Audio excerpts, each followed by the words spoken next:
Yo, yo, yo. It is the Original OC channel with your host, Original OC, special co-host today, Brian, the FL Pipe. What's up, Brian? Yo, yo, yo, Florida crew, jabronis, yo. In the house. What is up? Hey, it's the middle of the day. It's 11:35 a.m. on this beautiful, sizzling hot Friday, August 2nd. And hey, time for a stream. Why not? Let's fire up the stream. We've got Logan Hall, first and best, in the chat. We've got Andui. Howdy, y'all. By the way, if I call your name, like the stream. Hit the upvote button. If I call your name, like the stream. Logan Hall says happy Friday. Andui, did you upvote Andui? I like his sausages. I like andouille sausage. Delicious. Andouille is delicious. Florida crew baby, Mathis in the house, co-CEO of the Watch Colony Network. We got almost 10 people watching already. And we've only been live for like 7 seconds. Pretty good. Pretty good. Topic of the day. It's we can talk about anything, but just the clickbait headline is Hodinkee imploding? Is Hodinkee imploding? We Ben Clymer did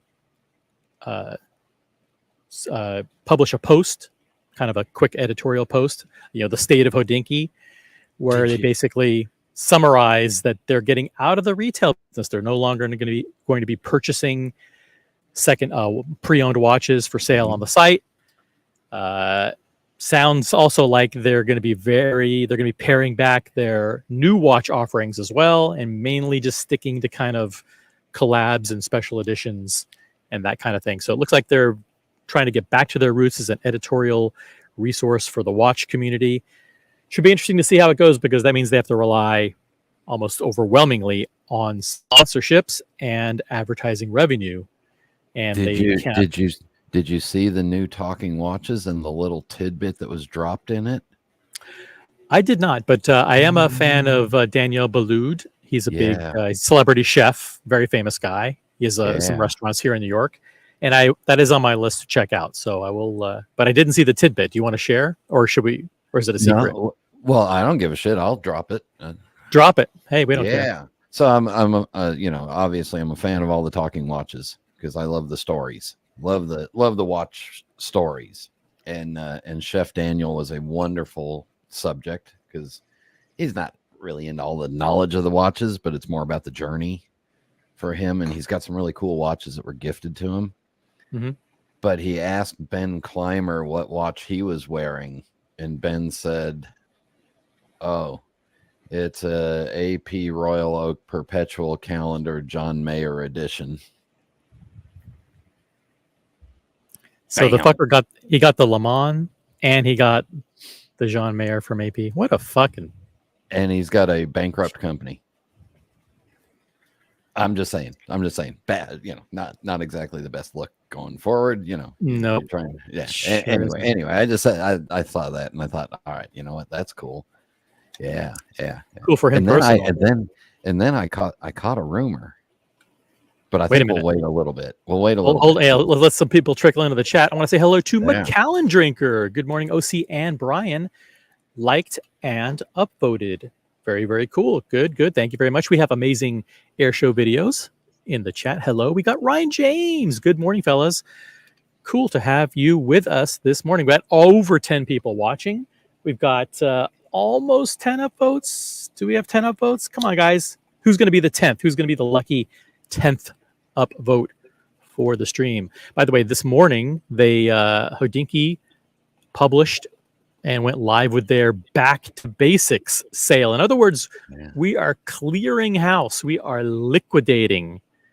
We are getting rid of everything. So I haven't gone through the entire article, but I wonder what kind of discounts are available. What is going to be their value proposition for people to spend money with Hodinkee to buy all of the junk that they've accumulated through their acquisition of Cronic Calibur that's been sitting there for years, as well as other stuff that they've purchased. Otto was number 10. Cool. Otto, number 10. Thank you very much. We're up to 12 upvotes now. 13 people watching. Thank you very much. Guys, send the link to your friends. Send it to people that you hate. Yeah. Torture them. Tell them they've got to watch this. This is it. And by the way, this is the Olympics, two political party conventions and New Year's Eve all wrapped up into one show. It's better. It's better than all those things combined. Better. Speaking of better than everything, Brody is in the chat. I shared a panel with Brody last night on the Mookie channel. We were doing some fun stuff on the Mookie channel last night. Brody, happy to share a panel with Brody. He's upvote number 12. Oh, look at this. The views are increasing. The number of concurrent viewers is up. I love it. OC's going Tank Top Tuesday today. Tank Top Tuesday on a Friday. Yeah, I'm doing tank top. I usually don't wear tank tops, but it's so hot and humid here. I just didn't even want to put on a regular shirt. I happen to know that the tank top is commonly referred to as the wife beater in the South, and I happen to know for a fact that in general it's Mrs. OC that wears the tank top and calls it the OC beater. So it's nice to see that she's letting you wear the beater shirt for once. Yes. Although not hers, but your own version of it. Yeah. I went through my closet about a month ago, and we got rid of all of my old concert T-shirts. We got rid of all of the shirts that I don't wear. I had like 10 suits. I got rid of like 6 of the 10 suits. I had all kinds of. Now my closet is really, really streamlined. So I only have four of these that are even in my closet to wear. So I don't wear them often. Macallan Drinker says, rocked some Psycho Bunny. Hey, at the REO train show. 3 compliments, Brian. New Jersey people have a good taste. Yeah, I almost went to that last night. It was Yacht Rock Review opening for REO Speedwagon, and the headliner was Train. I almost went to that, but it was just such a hot day. I didn't want to subject myself to it. Plus, I had gone to Biscuit a couple of days earlier, which was sweated my ass off there. Were you in recovery from that? Not recovery. That was fine. I'm gonna look at the concert schedule, and I may hit a couple more things this weekend. But I'm gonna be in Philly / King of Prussia tomorrow for a mini meetup with the Philly crew. Look what I'm wearing. There you go. Let's see that. Mini Cooper. Yeah. One of my favorite shirts for laying around the house in.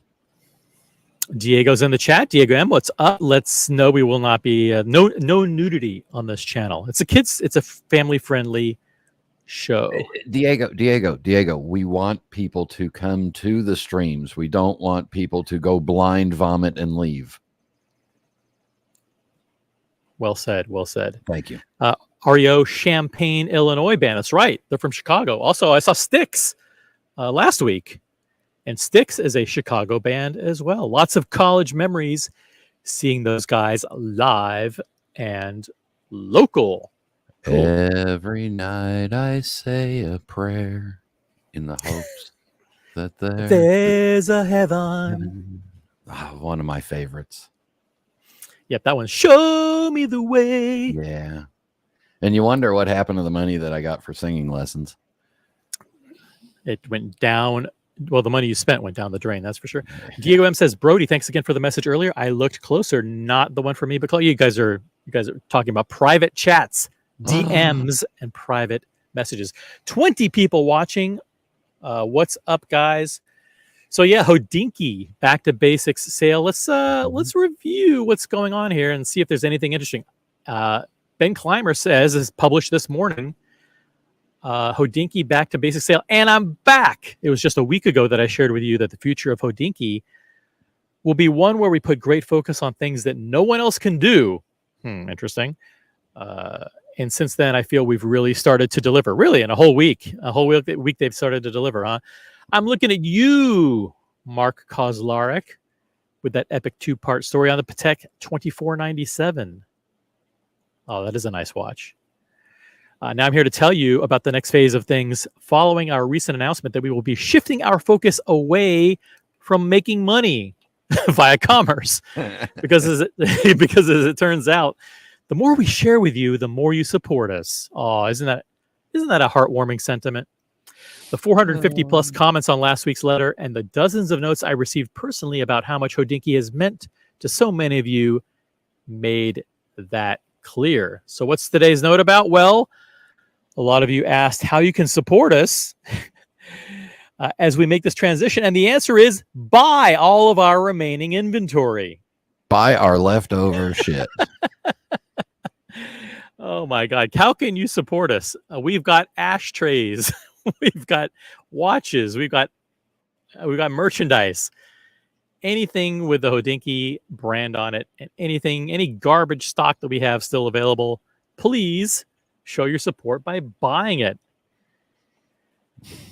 Could they be any more transparent and blatant? I love it. I absolutely love it. Yeah. You know, it's kind of Jonathan, like where on Amazon, Amazon has Amazon does their Prime Day stuff, I'm just doing some add-on stuff in here to stretch it out and make it longer. But yep. Amazon has their normal website, and then they've got the fun little website called woot.com, woot.com, and woot.com has a sense of humor. And if you get the daily woot.com emails, you'll get some funny stuff in there. Just, here's some, the woot.com monkey will come out and say, you need to buy this because it's stupid and I don't like it here. So buy it. Just really funny stuff. But anyway, they have a sense of humor. They don't take themselves too seriously. No. Probably. Speaking of someone who takes himself way too seriously, Jonathan Quail Higgins the third in the chat. I blame Brian for destroying Hodinkee with his nasty remarks about the Swatch Group. None of my remarks were false. They were all true. And yes, they're nasty. And if too bad. There you go. I realize Jonathan Quail Higgins has now had to sell all his Glashütte originals because I destroyed the value of them. Ben says this is your last chance. Okay, this is your chance to get the absolute best deals on all things in the Hodinkee shop. Pre-owned watches, modern watches, limited editions, not to mention an array of straps and accessories. The sale will run for a limited time only, bullshit, and we'll be adding things to it daily, so be sure to watch the Hodinkee shop and Cronic Calibur to see what you might find. Thank you for your support. Okay, gotcha. So in other words, it's an inventory blowout, an absolute blowout. Do we dare even? I'm not even going to click on the link to see what they have in stock because I've never appreciated anything that they have. So listen, go check out their link. There's their Hodinkee shop at your own peril. I won't share it here, but listen, best of luck to Hodinkee on their pivot back to being a editorial first company. Let's see if it pays dividends for them. I'm skeptical that they'll be able to get the kind of revenue that they need via sponsorship and advertising to actually keep the sinking ship afloat. But who knows? Who knows? You know what happens when you get a balloon? Yeah, just a balloon as a kid. You get a balloon. Regular balloon, yeah. A regular balloon. Or like a you go to the dollar store and you get a beach ball. Yeah, you got a pool. I'm sure you got a bunch of dollar store beach balls. We do have a few. And you blow it up. And then you think, all right, can I make it a little bit bigger? And you blow more. And then you think, wait a second, it's bigger now. Can I make it a little bit bigger? Yeah. Well, I don't do that. Then you find out how strong that balloon or that beach ball really is because you can only get so big. And then it pops. I think they found out how big they could get. It pops. They've imploded. They've imploded. Yeah. So let's see, so Ben is back. Yeah. Let's see if this back to basic sale does anything for them. But I'm skeptical. The rumors have been swirling about Hodinkee for quite a while. Yeah. And they've had to get additional funding. They've had to take loans, which is not a good sign. I don't think honestly, they had to buy it. They had to buy a perpetual AP Royal Oak. Or did he? Yeah. So no, anyway, and what, so everybody knows I'm a big fan of the pre-owned market. Yes. I have great relationships with several gray market dealers. I've actually done some consignment stuff and survived it. So I watch the gray market stuff, and Cronic Calibur is one of those websites that I watch. And really? I don't know exactly when it was, but I think it was 2 or 3 weeks ago. They had a little bit over 1,000 watches on their website, 1,400 watches on their website, and they were adding new ones, and they were adding new ones. And then I heard a rumor. Oh, interesting. Yeah. I ran into I was here in the Central Florida area doing some watch retail recon, and getting getting some stuff taken care of, shall we say. Nothing exciting, just nothing. If you want to be on the panel for this for Brian sharing this interesting rumor about Hodinkee, click on the link that I just dropped in the chat. You can join the best panel in the world by clicking on that link. Except we do not allow discussions about Alongo Unsuna watches. Yeah, so that'll keep Higgins off for sure. Yes. Yeah, so I heard this rumor. We have 30 people watching. 30 people are going to have special exclusive access to this rumor. Upvote the stream. By the way, this channel is monetized. That's right. So you can support in 3 ways: super chats, super stickers, and super thanks after the show is over. So if you're watching this on replay, consider a super thanks. That's your opportunity to give me money for nothing. So and I do understand. Sounds pretty good. I do understand, OC, that you are also very good at ball washing. So I'd like to offer up these 2 for you to wash if you're. No, I'm the ball washee, Brian. I'm the ball washee. Oh, sorry. All right. Well, I'll just. Yeah. Every once in a while, my wife lets me have them to play with. Those balls are so nice. Hey, we have Dirk Diggler in the chat. Super hand jobs. Thank you very much. Good to see Dirk in the chat. Everyone's welcome here. Everyone's welcome in the panel. Everyone's welcome in the chat. So, hey, over 30 people watching now. The word is getting out. The special exclusive rumor about Hodinkee is about to be shared. Tell your friends or not. Yeah. All right. So, okay, back up. Go all the way to the beginning again. You're in Central Florida. I was born in California. But yeah, born in California, but you're currently residing in Central Florida. Yeah. And so, where did you hear this rumor again? I was in a local watch store. Okay. And I was getting a link adjusted. And getting a link added or taken out. So you're sizing your watch. I was getting it taken out because it was too loose. Yeah. Too loose. Rolex, couldn't do it at home because don't have the so John D representing New York City in the chat. Good morning and happy TGIF. That stands for Thank God It's Friday, gents. Yep, it is happy Friday to everyone. Good to have John D in the chat. What's up? Yeah. And the interesting thing is, and I put this back on because I've been wearing it for a couple days, and so I was wearing this watch while I was in this location. That's great. We can all see your bigger forehead. Thank you. So I was wearing this watch. Ooh, this is what you call the Kasparov, which is a 39 millimeter Audemars Piguet Royal Oak chronograph. Yes. Beautiful. From 1997 or 98, something like that.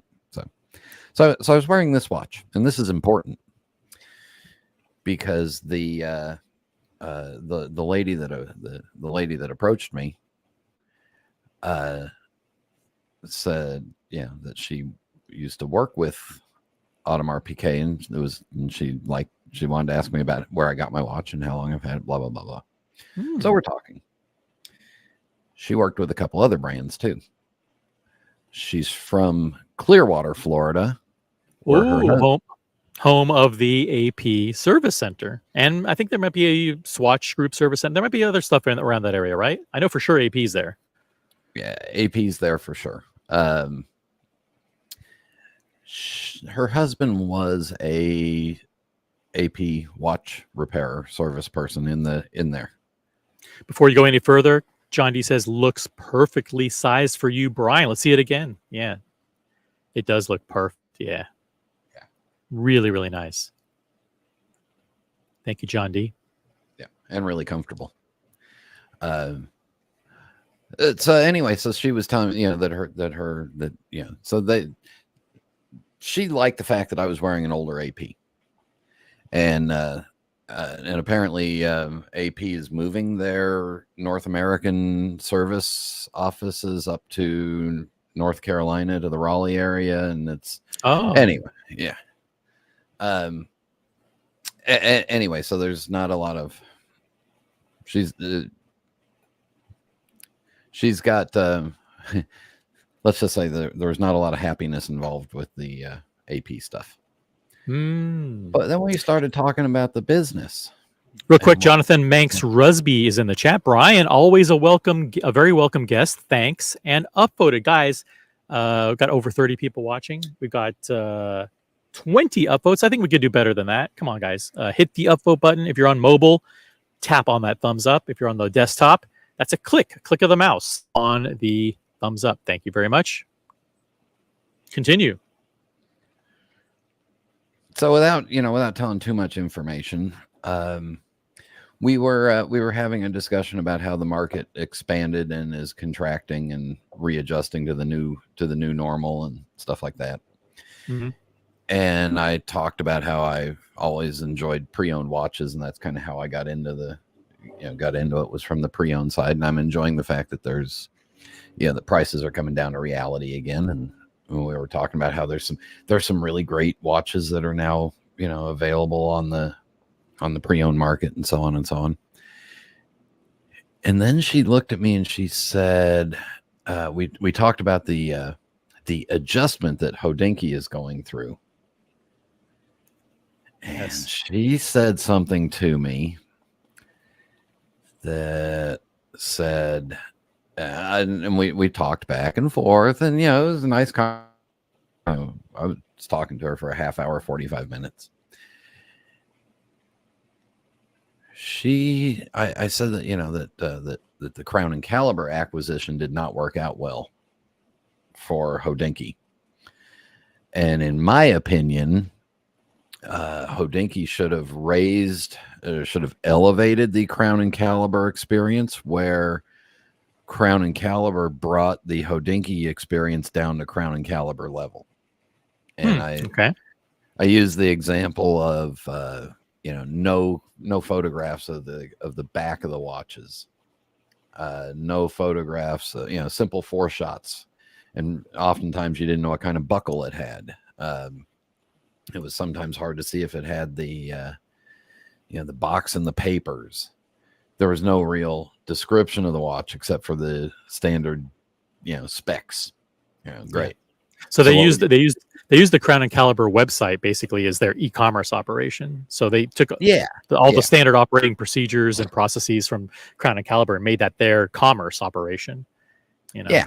But instead of creating what I thought would be a higher Hodinkee style experience of people that are interested in horology, for example, right now, if you look at the Cronic Calibur website, there's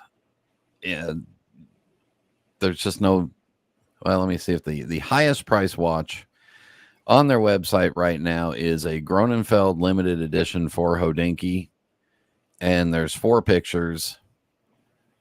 Not one of the case back, where you can see that beautiful movement.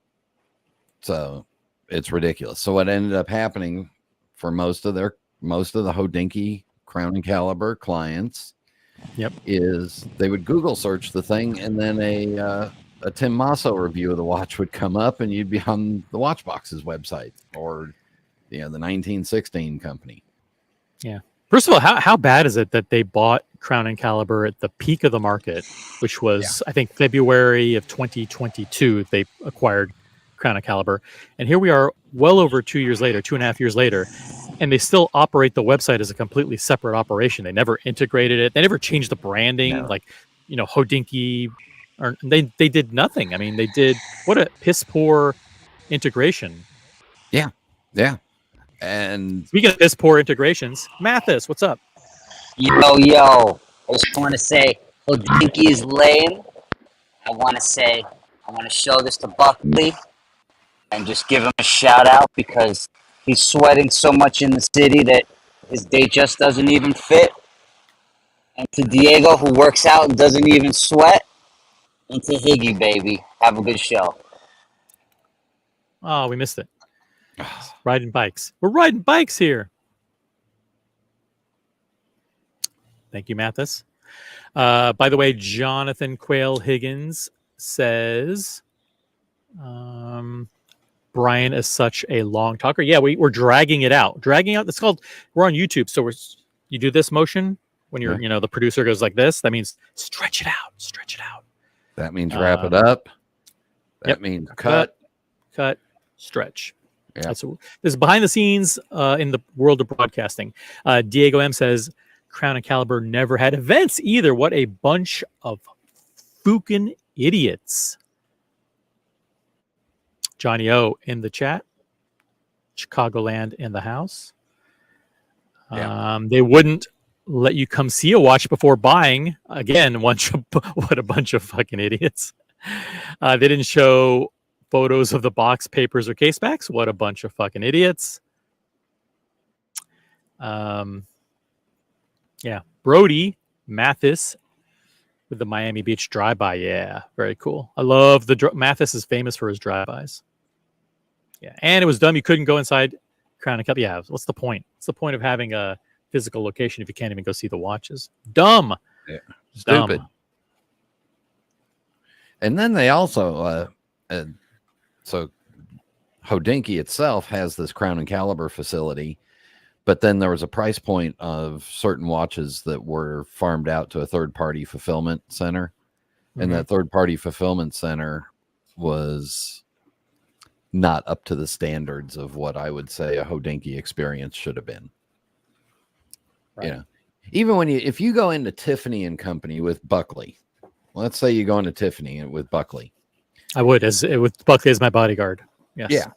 And if you're buying a Patek Philippe, or maybe you're just buying a little couple $100 bauble, or, I don't know, just an empty blue box for $50 or whatever, there's still a level of experience that you have when you go in there. There's still a level of, if you go into, I'll use my wife, for example. There's a Louis Vuitton fragrance that she likes. So every 2 years, I'll buy her a bottle of it. And you go in there and it's still the experience, the tissue wrapping, and then into the bag, and the bag is tied shut and the little samples are thrown in. So no matter what the level is, you still get that that standard of experience. Well, you didn't get that with Crown and Caliber or Hodinkee. In fact, they drug them down like dead weight. Yep. Kind of like having me on any panel. No. You lift the panel up. By the way, St. Peter's in the chat. What's up, St. Peter? Sorry you couldn't make it the other night for dinner. Cheers, OC and Brian. Congrats to both of you on the excellent Patek Philippe acquisitions. Very tasteful choices. Thank you. Brian's was far more expensive than mine. Very, very heavy hitting piece. Unbelievably beautiful. And beautiful. We both have beautiful blue Patek Philippe dials. I love that blue with the baguettes. That is such an improvement over the rose gold baguette version of that. And I absolutely love the way they did the blue on your two-tone Nautilus. Better than the blue gray that they do. Look, we got ball washing all around here. See, ball washing, circular ball washing, guys. You know what we could do someday soon. You and I will just sneak off to Key West for a long weekend together and rub blue dials. And by the way, I might come down because one of my favorite supporters from Germany is coming in August, like sometime this month with his family. I might just of course he doesn't want to see me or anything, but I might. You never know. He might spend half an afternoon or whatever. So I'm going to reach out to him, see what we can do. I might be. We'll plan something with him. I'm here. That Getz was the right choice. Yeah, thank you. It was what I was offered. That's what I requested. So I actually requested either one. I love Buckley's too. The rose gold with the cream is beautiful with the Calatrava indices. Can't go wrong with that. Beautiful piece. Crown and Caliber is a low effort retailer. They're the Amazon of watches nobody wants. Let's take a look at their Patek Philippe inventory here. They've got two. They've got a 5066 Aquanaut on an ugly bracelet. This is a fucking disaster of a watch. They have two of the worst Calatravas, the 3919. This is probably, it's not the same watch, but two of the worst, ugliest Calatravas. One for 12,000, one for 11,000. And then they have something that actually, I think Eddie or Jason, Eddie's brother, has been looking at. and that's Patek Philippe 5140 with the brown dial, I believe. This is a perpetual calendar with the moon phase, and this is 39,000. I wouldn't put.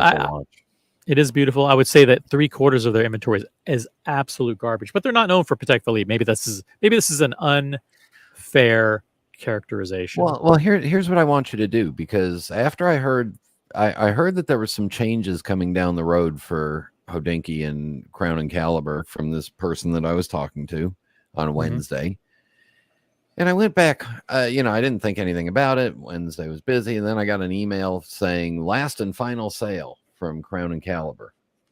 Right. And I clicked on it and I looked. Now, in the past, I would go in there and I would click on new arrivals. And it would be like 150, 160, whatever. And then I would click on all watches and sort from price to high, and it would be somewhere in the 1,000. Before Christmas this year, it got down to like 400 and something, and there was a rumor that they were up for sale, and then the money got infused and they started buying again, and it got up over 1,000 listings, although some of them might not have, some of them might have been sold out or duplicated. But what I want you to do right now, OC, is go up to hover over the shop and then go to shop all watches. Scroll up. Shop all watches. Shop all watches and see the quantity that is now in their store. Okay, I see. Well, it's showing for some reason 160 results. That's all they have left is 160 watches. So there's no way they sold all of those watches retail. They basically dumped them into the gray market. Or no. This person that I talked to said that. Well, hold on a second. Hold that thought real quick. I just want to say that Billy's in the chat. What's up, Billy? Good to see you. I think the watch market is going to keep falling more. My business is down 50% this year. It's the warship I've had in the stock market. This one is 800 points. I'm not sure what you mean by warship. It's the worst something. I'm not sure. The worst I've seen, maybe. Something happened with what you were typing there. But yeah, stock market's a blip over the past couple days. Amazon's down 11% this morning when I checked it. But Amazon, you can always count on them to bounce back up. Yeah. John D says Hodinkee is returning to what they did best, which is simply watch journalism. Ran into Mark Kozlarek at the Grand Seiko event. They are genuine watch enthusiasts, mostly. They'll return to good form soon. Thank you. Dirk says, have fun meeting up with Higgins. It's actually not Higgins. It's another friend from Germany who is coming to the United States to visit. Will Jack Forster go back to Hodinkee? Maybe his ego's too big. I don't know if he'll go back. That doesn't make sense. I like Jack Forrester. Never met him, but always liked his stuff. Yep. Except for his bizarre love of Grand Seiko. The only person that I know that has more of a bizarre love to a brand than Jack of Grand Seiko is Higgins to Longo and Suna. I don't know what happened, but over the past 5 minutes, the number of viewers has skyrocketed. We're up to 57 viewers now, which is 3 times the average viewing audience of other live streams that are on at this time, which I won't mention by name. By the way, I want to say hi to Renee Delapon, my favorite DJ. Renee Delapon is in the chat. Also, Web1. Web1 is with us. My goal is to say hi to every single person who drops a comment in the chat. So if you're watching, if you're one of the 57 people watching, please drop a comment in the chat so I can say hi to you. And upvote the live stream. We have way too few upvotes for having 57 people watching. We should have at least 40 upvotes. So start clicking and tapping the thumbs up button, please. Thank you very much. Rob F is also in the chat. What's up, Rob F? Happy to do my part. Thank you. Thank you for upvoting. Everybody upvote the stream. It's nice to do a midday stream like this on the East Coast, because then you get Dirk Diggler on the West Coast and he uses punctuation and capitalization, so he's sober. Yeah. And he's sober. He's had some coffee. He's funny. He's funny too. He's actually a lot funnier like at the beginning of the day than at the end of the day. At the end of the day, he's wiped out after, from watching the streams for 17 hours. When he's 2-3 in the morning. Yeah, but I love the old Dirk, the funny Dirk. Keep it up, Dirk. You're on fire today. I love all Dirk Digglers. OC is irresistible in a tank top, drawstring back to bag, Skechers flip flops, and a Patek Philippe on his wrist. That's my ideal outfit. Thank you, Logan. Okay, yeah. So there's only 163 watches here, 160 watches, which doesn't make a lot of sense. But I'm pretty sure there was over 1,000 2 weeks ago. I can almost guarantee it 100. Yeah, I was looking at them because I was keeping an eye on one day date in particular, and they still have it, but I'm not telling you which one. But I think they only have one left anyway, so that wouldn't be too hard to figure out. So do you think they're doing like a Ticketmaster manipulation model where they're only showing you stuff in batches? Maybe like, hey, here's 160 pieces, and then when it gets down, we'll show you another batch. You think that's what they're doing? So I had heard no, because I don't think they're that smart. I'm dragging it out, Brian. I'm just gonna throw out crazy scenarios, right? Just to I know. I'd heard rumors back before Christmas that they were being sold to another gray market dealer, and was watching that, and I don't think it worked out. It didn't, obviously didn't work out. And I had a conversation with the one sales guy that I knew at Cronic Calibur, and he was tight-lipped, and I don't know. I haven't reached out to him now, but I don't think they're manipulating their inventory that well, because they'd have to do it on 2 websites, and it's the same on both websites. And I don't think they're no. Mr. Ghost is in the chat. We won't be. Feel free to talk about the stock market and finances and all that stuff in the chat. We won't be doing it on the panel too much, but go for it. In the chat, you can do whatever you want. I have some financial advice for people. Buy low, sell high. Thank you. I disagree. All right, next. Buy high, sell low. Buy high. That's what I do with all my watches. I buy high and sell low, unfortunately. Yeah. All right. So you're saying that the inventory has been offloaded to a different entity, source. To a different source. Okay. Now, there is a comment in the chat that if I have keys, I'll pull it up. Brody says, where did he go? Damn, chat's moving too quick. Slow the chat down. Of course you have keys. Oh, why can't I find it? I can't find it because I'm stupid. Oh, there it is. Brody says they're all on Joma Shop now. Oh, interesting. Maybe Tim G brokered a deal between Hodinkee and Joma Shop. Now, if that were true, I don't know how to track that, but that's not the rumor that I heard. Interesting. The rumor that I heard is that it's another online name, another one with presence in YouTube, that is now going to be getting into the pre-owned market for the first time. Oh, wait a minute. Oh,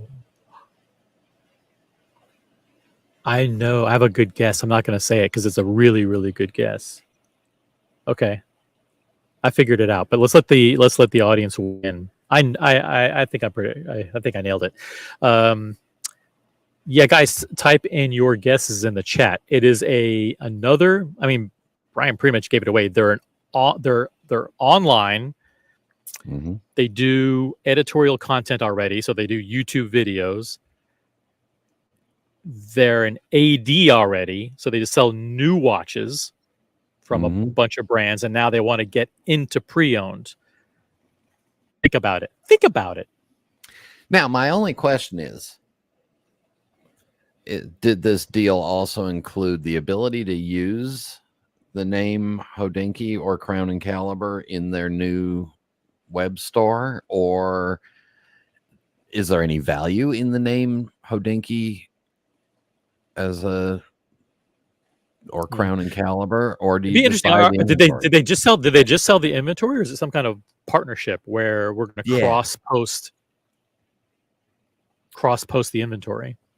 Could it be a future thing where they where Hodinkee says, all right, we move all of our retail, all of our licensed merchandise, everything over to you, and we just license it and you handle all the marketing and everything of it, and we get 5%.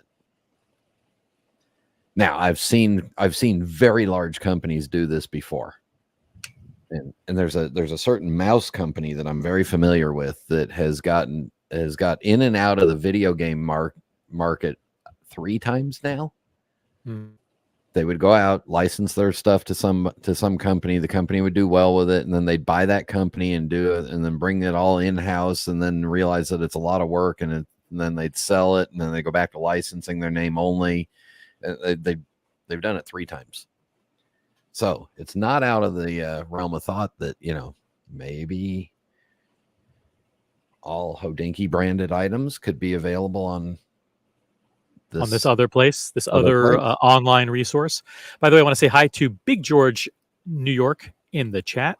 He says, "Is it 1916 Company?" Well, 1916 Company already has massive pre-owned, and they're also Rolex certified pre-owned as well. So I would say that probably not. This is EG Boy GTR. Adrian Barker is his guess, and Dewey says not CRM. We have a couple of guesses for Teddy Baldassar. Diego M says Teddy Baldassar. John D says Teddy ? And Brody says Teddy Baldassar. Let's see what any other guesses in the chat here. Why wouldn't Teddy just buy Luxury Bazaar instead? Hey, I understand Luxury Bazaar is available for pennies on the dollar. Good to see Whole Milk in the chat. Good morning to you, or good afternoon now, depending on where you are in the world. I think you're afternoon. Big George says, hello, Brian and OC. Hello to everyone in the chat, boys. Good to see Big George. Big George, by the way, has a cool car collection. I think it's at least 2 cars. He may have more, but I know that he has at least 2, and he has really cool cars. I have a collection of cars, but some of them I refuse to take out of the box. You mean the Hot Wheels box? Yeah. Well, no, they're all minis, but different shapes and sizes. Yeah. Scratchy's in the chat. Have you heard about the Tudor Pelagos bezels loosing? That's supposed to be losing. Loosing loom issues. Loom.issues.com. Loom.issues. No, I haven't heard about loosing the loom.issues. Scratchy, but thank you for being in the chat. Good to have everybody in the chat. By the way, we had 59 people. 59 people watching. Let's see how many upvotes. I'm hoping we have at least 40 upvotes. Come on, guys. We're close. We're close. Guys, let's get to 40 upvotes. Thanks. You know what that proves? There's desperation for 2 middle-aged guys talking shit in the afternoon. Absolute desperation. Although this is real shit, but it's fake, but it's still shit. Yeah. Guys, and if you want to jump on the panel, don't be scared by Brian. He's not as intimidating on the panel as he may seem to you in the audience as you're in the audience. So click on that link that's pinned at the top of the chat and jump on the panel. I'll drop the link one more time. Hey, look at this. We've got a first super chat of the day. It's not going to be the last one, hopefully. And it's from co-CEO of the Watch Colony Network, Mathis. It's Bill and Ted. I mean, Mike and Josh. Now, Mike and Josh, they don't have any money. Those guys, they wouldn't buy anything. They don't have the resources to pay off the people they owed money to. So Thank you for the super chat, Mathis. We're going to do a Miami meetup very, very soon. We might do Orlando before Miami. So, all right. So Armagoo's also in the chat. Upvoted. Thank you. Listening while I paint. Oh, Enjoying the watch talk. Thank you, Magoo. wait, are we painting? Is this fine art, or are we doing walls in a house, or Doors. what We're painting, kind of paint? painting doors. We're painting painting doors doors? here. I know somebody that's an expert at that. It's the guy we Painting hired. door expert. No, it's the guy we hired here. I'm just saying.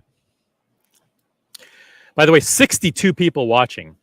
62. That's amazing. Okay, so do we want to drop the bomb? Do you have any more info other than that? Are you going to reveal the source where they're supposedly posting these watches, or who's listing the watches that used to be in the Cronic Calibur inventory? No, so the person that I talked to who knew we actually knew some mutual people, and I mean there was a lot of validation and great conversation, really interesting. Plus, I also found out that indirectly, if there was ever a problem with my Royal Oak, that her husband still has tools. Maybe. Yeah, she indicated to me that Teddy Baldessar is getting into the pre-owned market, and this was a way to jumpstart the inventory. Teddy. Yeah. Wow. Yeah.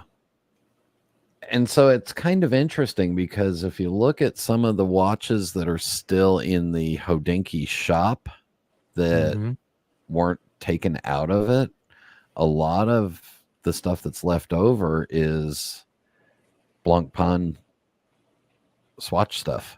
And, Teddy's kind of tight with the Swatch group. Yes, he is. He has Omega. He has Glasuta Original. He's got... he's basically a Swatch group spruiker. He's very close with the Swatch group, yes. Yeah. Yeah. So I'm very interested because I have a lot of respect for what Teddy has done. I don't know. I don't care about his financing. I'm not involved in it, and don't care how he did it. But I have a lot of respect for the way he has stayed clean, consistent, and methodically added a business model that seems to be working. And I don't know why he would go into retail except to have some place to come and show investors, and but I have a lot of respect for him with growing that business from what he was reviewing watches in his apartment. Yeah, he started off and then he hired somebody to help him with the videos. And then his reviews were very good reviews, and they were not of Rolex and AP. They were of really mainstream brands. He helped get Nomos on the map, really, because 4 years ago he was the one who championed this concept of affordable watches with in-house movements, and he really promoted Nomos as like, hey, I like this brand because they're affordable. They've got this Bauhaus design. I like the look of them, and they're also transitioning to developing and having their own movements. And he was all about in-house movements at the time, and he really championed that. Yeah, and he doesn't. He does reviews the way I like. He'll say that these are the features that I find great on this. These are the features that I think could be improved. And if you like this, he'll try to correlate stuff to other brands. He never said anything bad. He was very corporate, and he was always very positive, and he was very brand friendly. And so it's no surprise that the brands supported him, and that when it came time for him to be an authorized dealer, that they appreciated it, because he always highlighted positive aspects. He kept it to the facts, like here are the specs, and then he also offered very positive complimentary commentary. And he had a good looking girlfriend in his video that's now his wife. Yep. Courtney, shout out to Courtney Ryan. I think she does videos about something lifestyle or. I think at one point her channel was bigger than his. Yeah. How many? Let's just see real quick. I have no idea how many subscribers he has on YouTube. I don't really follow him that much because I'm too busy with all the live streams. But yeah, you're busy. You're addicted to the live streams. Teddy has 1 million subscribers on YouTube. So yeah. There you go. And that's without yelling and being a drunk Dutchman in Northern Ireland screaming at the camera. Right. Hypothesis from Jonathan Quail Higgins. So maybe the watches that are still left are still stuck with Cronic Calibur are the ones that Teddy didn't want. Or that for whatever reason, contractually or whatever, he wasn't able to assume those in his inventory. And that now, I was trying to find out a correlation between, could I find some reason why these were left, what was what? And there's a lot of them that have no boxer papers. There's a lot of them that I think the ones that are left, I think, are overpriced for the market still, even on the sale prices. Mm-hmm. For example, a Rolex Oyster Perpetual 39 millimeter, the white dial, which is the hype one. I love it. I'm gonna guess that should be probably around under 9,000. I'm gonna say under 9,000 for sure. Probably around between 8,000 and 9,000. No box or papers. Now, how much do you want to buy it for? No box or papers. Just the watch itself, under 8,000, I would say. Possibly missing a link or two because it says max wrist size 7 inches. Now, how much do you want to buy it for? That's three. That's missing 3 links at least. So I would say under 7,250 for sure. Definitely. So if I was buying, I could buy a full set of this watch on eBay right now, or from collectors, or from Nashville Watch. If he had one for 9,000, I could buy a full set. Cronic Calibur's got it for $12,000. What? 12,000 for an Oyster Perpetual? Yeah. They lost their fucking minds. Yeah. So I think maybe it might have been a line item thing where they looked through where they gave them a cost, just did a pure cost of goods and calculated discounts, and somebody on Teddy's side went through them and said, no, oh my God, how much of a discount, Yep. I've seen situations like that where you take a whole company and move it to another one, and you just go through the cost of inventory and you just start line iteming and going, no, you clear that shit out and don't send it, Yep. Yeah, interesting that Teddy Baldassar is making moves in the pre-owned space. Wow. Yeah. And then one of my other thoughts was maybe there was some brands that he didn't want to have a whole bunch of pre-owned because it might conflict with his new inventory, or vice versa, or maybe his relationship with that brand didn't want them to have pre-owned because the brand might feel, these brands are moody teenage girls. Yeah, so you just never know. But that's the rumor, is that Teddy's going to launch a pre-owned shop. Check out. I was about to say you could go to teddy.com, but don't do that because that will take you someplace where you don't want to be. Let's see. TeddyBaldassari.com. TeddyBaldassari.com. And he doesn't show pre-owned watches. He shows only new watches currently on his digital experience. And he is an authorized dealer. Just to pull this up here. Check this out. He's an authorized dealer for all of these brands. Check it out.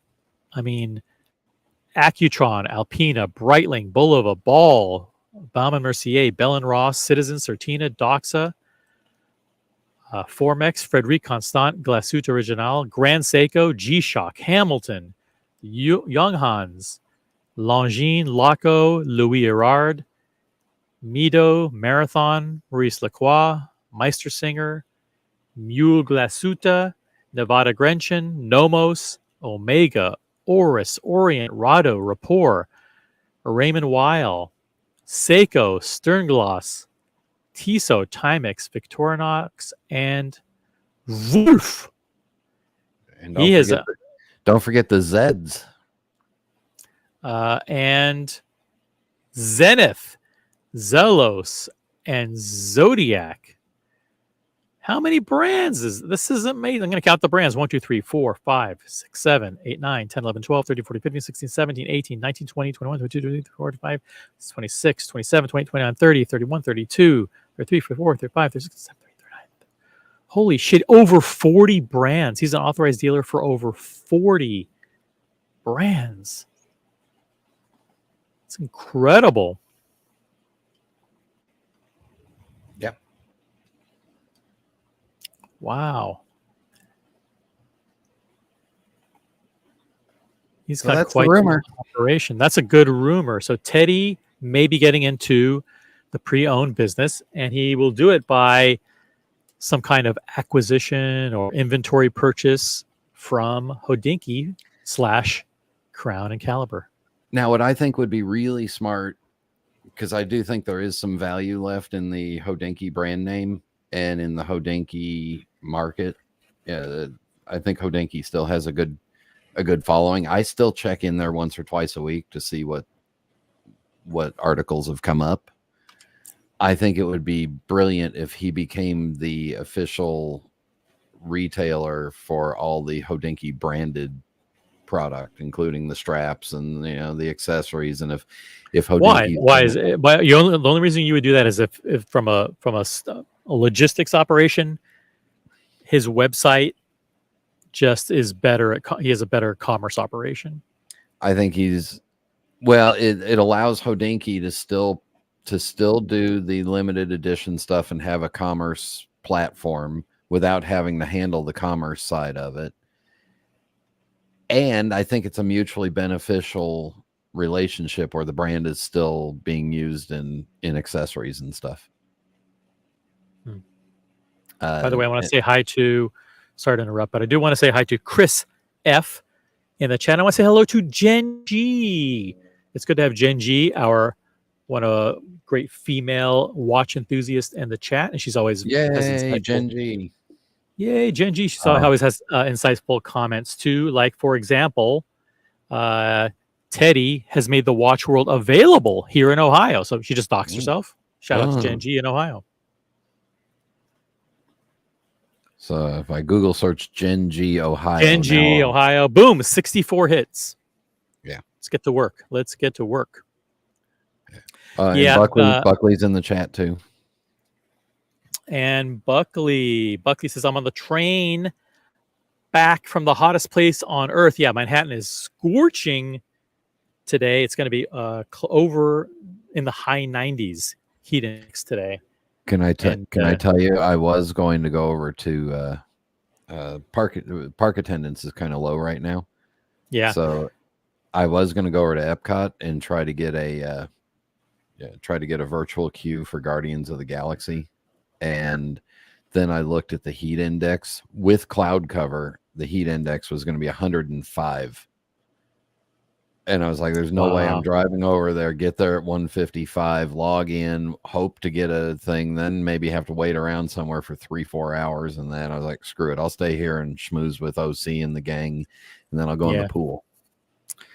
Very good call. By the way, one of the things that Mrs. OC is doing is she's watching and reading the forums about this disastrous rollout of this new Lightning. This new they've changed the Genie Plus and all that stuff. And if the park is empty, meaning there's super light attendance because it's not that time of the year where people go because it's super hot, and you still can't get on rides, like there are people saying like, "Hey, I can't get any reservations after 2:00." Like, what's going on? If the park's empty and people who are paying up, and by the way, to pay, it's a fortune. It's a fortune now to buy access to the rides. It's almost like when you buy I don't know what it is just to enter the Disneyland park these days. But that the model now is you pay just to get in and walk around. If you want to do rides, you have to pay extra for every ride, basically. Well, no, you got unless it you wrong. want to wait. Unless you want to wait hours. Yeah. So yesterday we went over there, and at 7:00 we got in line for Frozen Ever After because I like Olaf and all that gang. And normally that's a 45-minute to an hour wait. We were on and off the ride in a half hour at 7:00. All Weather right, was kind of shitty, but if you're coming to the Disney parks for one day, you're paying $150 to $160 to get in. If you want the Lightning Lane multi-pass, you're paying $19 to $29 per day for at least 3 line skips. And then if you want to get on the bigger rides, and there's one at each park that has an individual Lightning Lane, that's anywhere between $15 to $20 per person. Yeah, but you have to be able to get reservations. And I think and you have to be able to get it. Yeah. And a lot of people aren't getting the reservations. So yeah, well, and the reason they did the rollout in the middle of the summer like this is because park hours are a little longer, and attendance is the middle of summer is now the slow season. So they did it this time of the year to fix it. It's slow there because it's super hot. It's super hot here in New York City as well. Jen G says, the pizza oven that is New York City. That's something they don't tell you before you move there. It's just one giant brick pizza oven, and you are the pizza. Yep. Buckley, always insightful, says no issue with Teddy Baldassar, entrepreneur trying to build something for himself. We can give credit to capitalism over here. This isn't the commie fest that you'll find on the other channel. True, we support the United States of America here. This channel is supportive of the free market, capitalism, and free enterprise, and we support that. And there's no better way to show your support for free enterprise and the free market and capitalism by super chatting to show your appreciation. And that super chat button is in the just click on the $sign next to the comments. Do you really want to have Mathis have one up on you in being the only super chatter today? Come on. You should at least match what Mathis's $1.99 super chat. For Brian. Brian has huge remodeling bills. Oh, God. So. You have no idea. Teddy knows the market. Mr. G's in the chat. I'm going to see Mr. G tomorrow. What's up, Mr. G? Please be careful around Mr. G. I do not want you stepping on him again and hurting him. I will not. He's very small, but I will not step on him. I have major respect for Teddy. He built something out of nothing, very professional, and is a perfect example of the American dream. Yeah. Thank you very much, Logan. Hey, we have Boston Collector in the chat as well. Don't be brainwashed, Buckley. Billy also says his YouTube followers, he's referring to Teddy Baldassar. Teddy Baldassar's YouTube followers went up 50% after he did the videos with Kevin O'Leary. Mr. Wonderful helped him build his business. And I got to tell him this is the back of the business. Okay. Whatever that means. Good comment, Billy. Wait, if he paid Mr. Wonderful, or if Mr. Wonderful if Kevin O'Leary's somehow involved in this, brilliant move. Well, I think Kevin O'Leary is, I think Kevin O'Leary is involved in Teddy's business. There's no doubt about that. He's involved. Yeah. Brody, $5 super chat. Thank you very much. I'll read this in AI voice. Super chat. Thank you for your very generous contribution to the hate streams, Brody. It reads, OC, buy yourself some sunscreen with aloe. You're starting to look like an Oompa Loompa. Thank you very much. I had a great day in the sun yesterday. I'm getting super tan. I'm almost at George Hamilton level tanness. So I'm feeling very good. I'm having a great summer. Guys, He used to come into the cigar shop that I ran in Las Vegas, and then he opened up his own cigar lounge at the New York after that. George Hamilton? Yeah. Cool. And if you're still in Vegas, every once in a while you can catch him at the Chandelier Bar at the Cosmopolitan. Yep. Cloud Ken is in the chat. New York City in the house. Hey, Cloud, what is up? By the way, I want to say, by the way, please click on the like button on the super chat to show your appreciation to Brody. Right now, he's got 3 likes. You can get that up to like 7 likes. Come on, click on the like in the super chat itself. If you're on the phone, just tap it. By the way, Buckley says he's just leaving the city and that he has a small unboxing. If we're still on, jump on the show. We'll do the unboxing. So, if we're still on the air when you get home.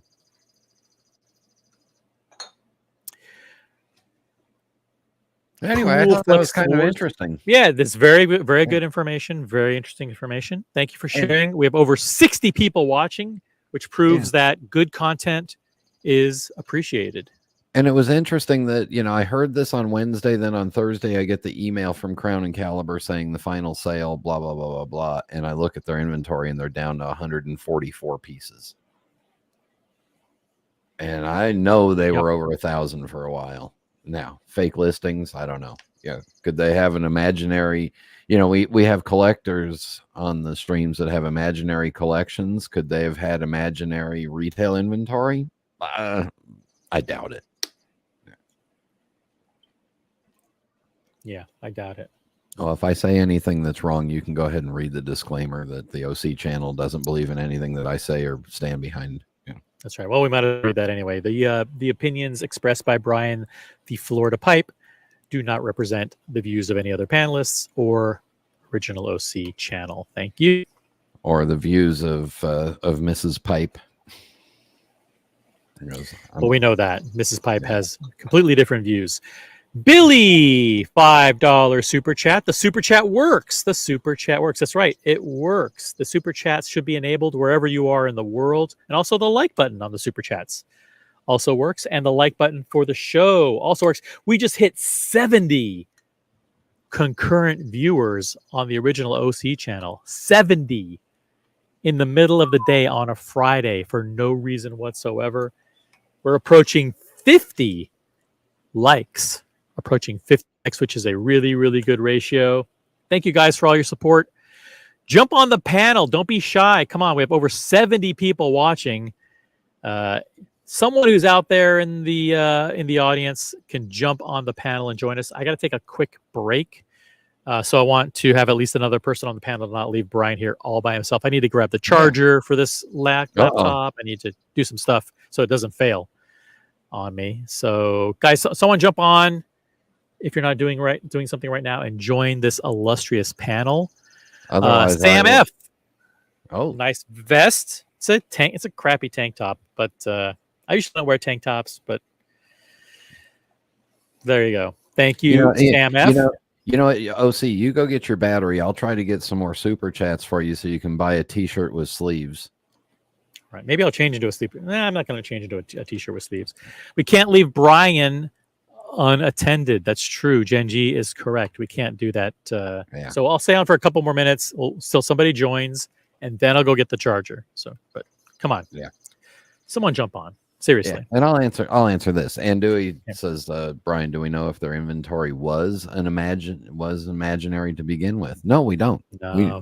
We don't know any of that. But I don't see any. I don't see Hodinkee having fake inventory up. I think they got too many real investors that would manage. They spent a fortune. They spent 17 million or something crazy. That's a crazy dollar amount to buy a Cronic Calibur. It was an absolute financial disaster. Yeah. And I can, you go get your charger. I'll run the show. All right, run the show. You can pull up chats. You're good. Yeah, and I can talk about I had a conversation with Hamilton Powell, the guy that owned Cronic Calibur, about 3 weeks before he sold it. And anyway. Oh, and here is the world famous Boston collector. Hello. Hello. There he is. Boston collector doing his best. I'm here to relieve OC. He's doing your. Are you doing your best impersonation of Lolex with your hello? Hello. Hello. That's pretty close, right? Hello. Yeah, that's pretty good. Yeah. Yeah. What are you up to? I'm just buying my 6 Speedmaster. You're buying a Speedmaster? I'm just keeping the Lolex theme going. Buying Oh, my okay. 6 Speedmaster. Okay. No, I went to the AD today. I used self-control. Yeah. I tried on an Hublot. That did the trick. Wait, which Hublot did you try on? I think it is let's see. It's like a sunburst blue dial fusion with the black ceramic case. Yeah.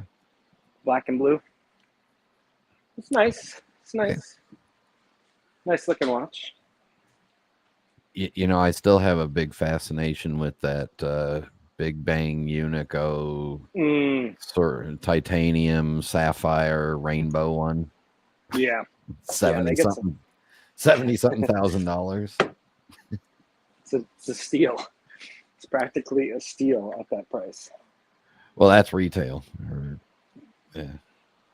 But I look at it and I go, that's one of those watches that I just love the way it looks on anybody else but me.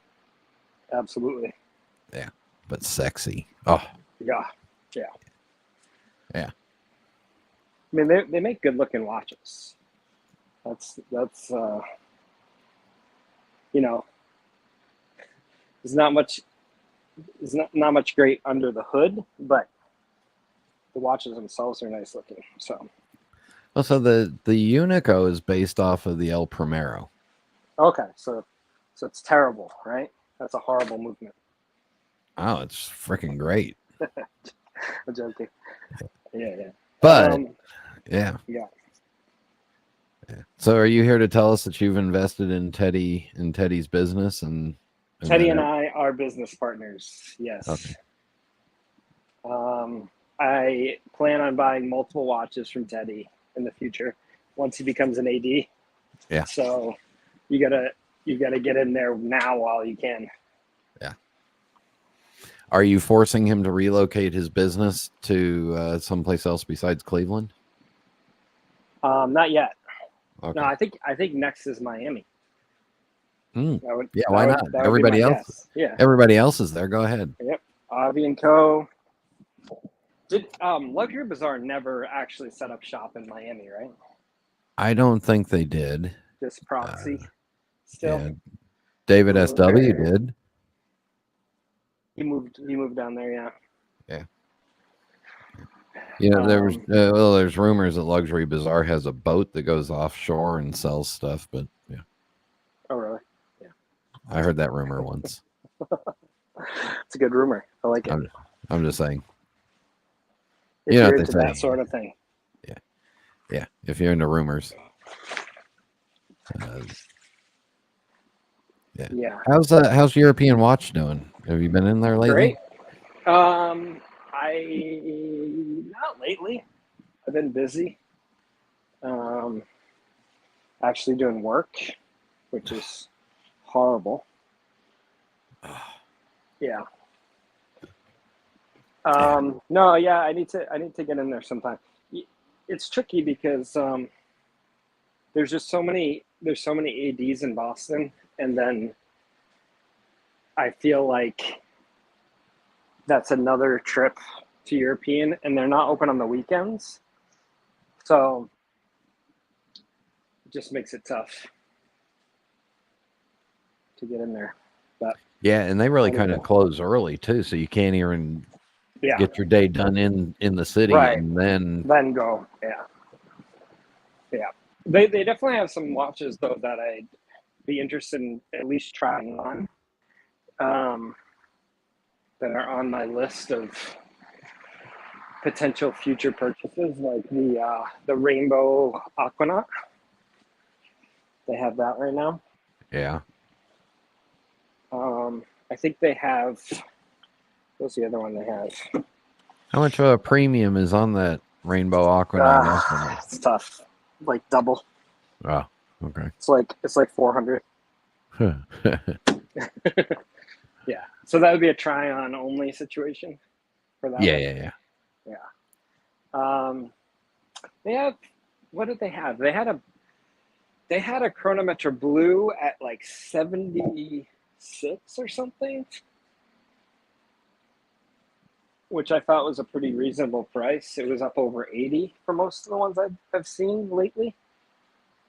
Yeah, every once in a while they'll slip something in there, and it'll Be decent it'll be price. fairly priced. And you look at it and go, "Really? What?" Yeah. What happened on that one? Like, Yeah. but it could be that they, talked to somebody and said, "Hey, if we put it at this price, it'll sell right away." If you're looking to, I guess they don't do consignment though, so it must be just a straight up. They got a good deal and want to move it. Yeah. They're not afraid to just turn a lot of them are inventory. pre-sold too on their. Like they have somebody in mind when they buy a piece. Sometimes, like a lot of people will tell them, "I'm looking for this piece or that piece," and then They've got a meteorite dial white gold Daytona on leather for 40,000, which seems a little high to me. yeah, the older version, yeah. They've got it looks like my exact JLC Reverso has come back to them. Mm-hmm. The exact one. Yeah, that happens sometimes. It's funny. You'll see like the same watch come through. I don't like when no, it's not mine because that's a single fold deployant. Mine was a butterfly. Okay, good. I don't like when my watches that I sell them linger or come back, because then that means that it's they may not be as happy with the purchases they make from me. So True. There's Collector Invest in there. I'll keep up the OC tradition of saying hello to everybody. Collector Invest, Michael W. from Hamburg. Beautiful city. Yeah. Hamburg's got a gorgeous lake and the river in the middle of it. Yeah. And Austria's beautiful this time of year. that's Hamburg's Germany. I know.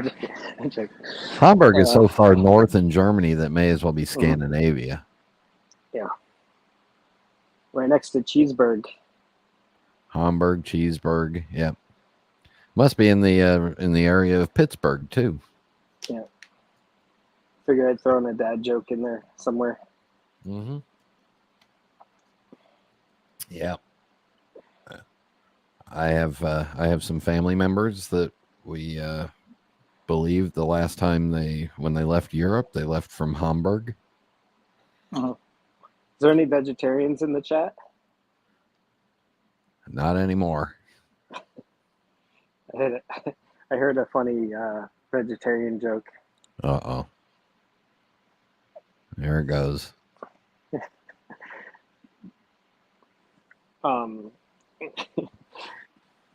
A vegetarian and a vegan jumped off a cliff and raced to see who hit the ground first. Who do you think won? I don't know. Society. On that note, we'll go back to a solo layout here for a while because bad jokes are not. That was a good joke. Yeah. Okay. All right. That was a good joke. It was decent. You could definitely change that to watch version. Yeah. Oh, anyway, that's enough of that. Yeah, two RM collectors jump off of a bridge to see who. Yeah. Yeah, RM and an Hublot collector, something like that. Yeah. People would eat that up. Oh yeah. You could do JLC and Omega if you want. You know, whatever whatever way you want to turn that one. That's good. So everybody, I don't know if you've noticed this, but the watch kind of world, especially YouTube, you start to like hear things and it just kind of gets, the same things get passed around through watch YouTube, the same like lines or sentences or thoughts or types of videos. And I feel like there's a lot of cycle talk now. I don't know if you've noticed that. You mean like I noticed- bicycles? No. Like watch cycles, like the watch market cycles or the watch collecting cycles. And it's really interesting. And just now that I say that, like keep an ear out for it. But I heard Ben Clymer say it. I've heard a few other the watch YouTubers say it's a cycle, and he said like Cartier is in a cycle right now where Cartier is, becoming more in fashion the last couple of years for men. And he was saying that, vintage stuff has this cycle where stuff is like borderline, like nobody wants it. And then all of a sudden it'll come back into style and everybody will want it. And, it's just kind of like that wheel of, progression with collecting and the watch market and things that were values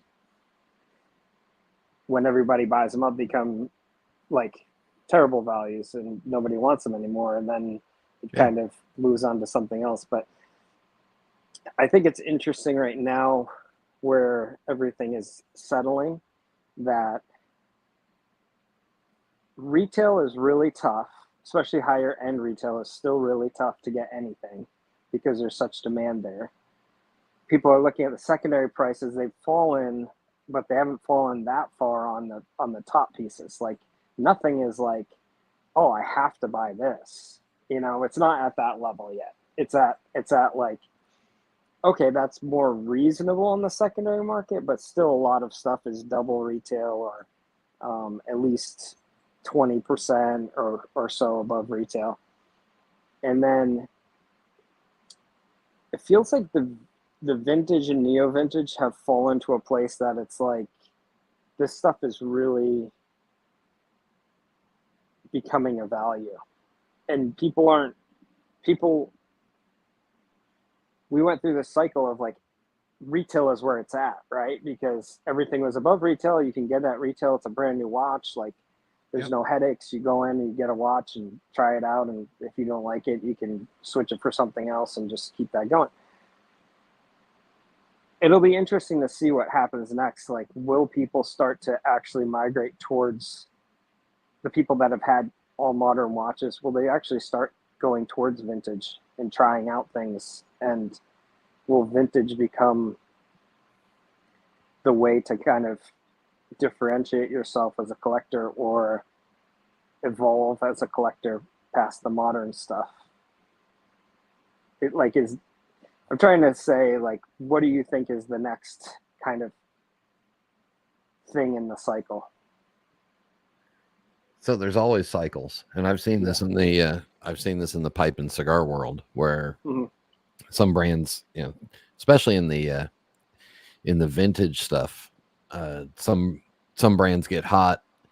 Couple of people do some articles, or there's some discussion about them, and then that runs for 6 months, a year, 2 years, and then that appetite is satisfied, and then it's on to the next thing.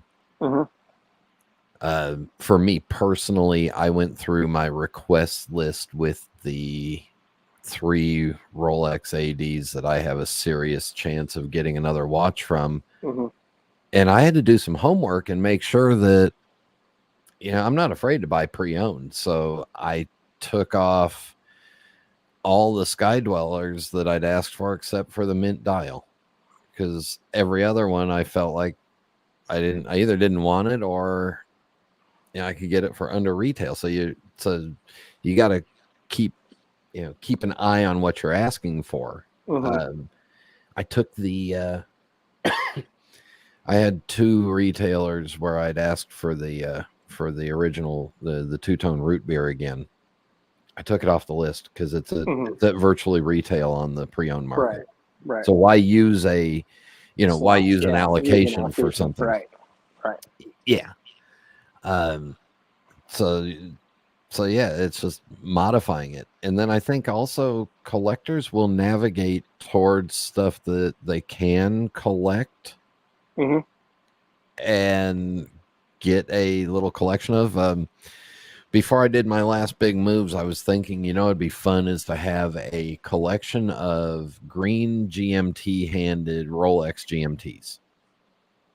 So that's the black, the two-tone, which I got, the Sprite, which I've got, and then there's the yellow gold black dial green handed one. And I thought that'd be a fun little collection to get. And so would my searching for those bump up prices a little bit and talking about them? If somebody bigger than me said, oh, the green hand with the green writing on the dial is super cool. Yeah. You get a big influencer to say that, and all of a sudden, boom, those jump up. Things run in cycles of availability and interest. And it's just fun to watch. And you got it's like I was watching the Olympic surfing, which is fascinating because they're doing it in Tahiti, which is on it's a bucket list place to go for me. Oh yeah, amazing. And they're talking about how the timing of riding the wave and getting in there, and sometimes you have to slow your board down and then you speed up and then you do this, and you got to get in. Yeah, it's all timing. I still think the RM market and the FP Journe market still have some adjusting to do. That's just my opinion. You mean secondary prices? Yeah, secondary prices. I think AP is still got more to come down on the secondary market on their standard pieces. And I don't know all the specialty ones. I'm not I'm not one of you, ceramic whatevers, but were you on when I said that Ben Clymer got the John Mayer edition? Yeah, I saw that. Yeah. It's cool. So that's one you won't be getting. Yeah. John D says RM is the Frank Mueller of today. Yeah. Totally disagree. I don't think it's going to get as bad as Frank Mueller did, but I think there's smarter people running it now. Yeah, RM has taken over the high-end segment. And they've done a good job with connecting themselves to these major events that for high-end people and collectors. So it's going to be really tough for them to lose that place. Same thing with AP and Patek and Rolex. You even see Rolex, okay, they bowed out of F1. And it's like, oh, do they not have enough money? Of course they have enough money. But what they realized is that F1 segment is so overtaken by RM, right? And you have things like, you got IWC, really pushing hard there too. And they decided, you know what? I think that F1 is not really our target, and we'll probably sell a decent amount to them anyway. But I think that they want to focus on golf and tennis and the other things that they focus on. I don't know. That's just my thought on that. So two things. One, if I was Rolex and I was going to be the primary, if I was going to be a primary sponsor in a market like F1, I would want to be the only one there. So that would mean no other watch brands on any cars. Mm-hmm. Yeah, because otherwise you're paying X amount of money for the primary sponsorship, and then you got all these little guys that are just zooming around with their ads on there. So, but that's also very much a NASCAR thing where, when Sprint took over the primary sponsorship for NASCAR, there were a couple of mobile phone companies that had to be dropped. And then the other thing from Rolex's standpoint is, if you have a billboard on the same road and you have it on the same road for 10 years, after a while, it's not going to generate any new interest. Right. So you got to move your marketing money around and put it somewhere else where you can get some new eyes. Yep. You can't just sit idle. Right. So from that standpoint, I'm happy that, I'm not an F1 guy, so it doesn't. Well, the other thing is, like, if everybody sponsors an event, nobody sponsors an event, There's a little bit of that, too. Like, it's like if Rolex started sponsoring, like, Olympics, and Omega's sponsoring Olympics, and, like, this team is sponsored by Hublot, and this ski slope is sponsored, it just, like, becomes like, well, every watch brand is there. It's not just Rolex. So I think that's part of it. And let's keep up OC's tradition of welcoming Goldfinger, Marine Layer, and Boogie With to the chat. Make sure everybody's upvoted. OC has gone off to shave his armpits or something, and we'll be back. We promise, maybe. Don't know. Mm-hmm. Otherwise, Boston and I will just keep boring you. Yep. Yeah, F1 is one of the fastest growing sports for men and women, actually. So that's kind of interesting. I think, I think what's happening a little bit with the cycle too is that there was a time where I think collectors looked at RM and they said, well, that's just ultra wealthy people, right? And it is for,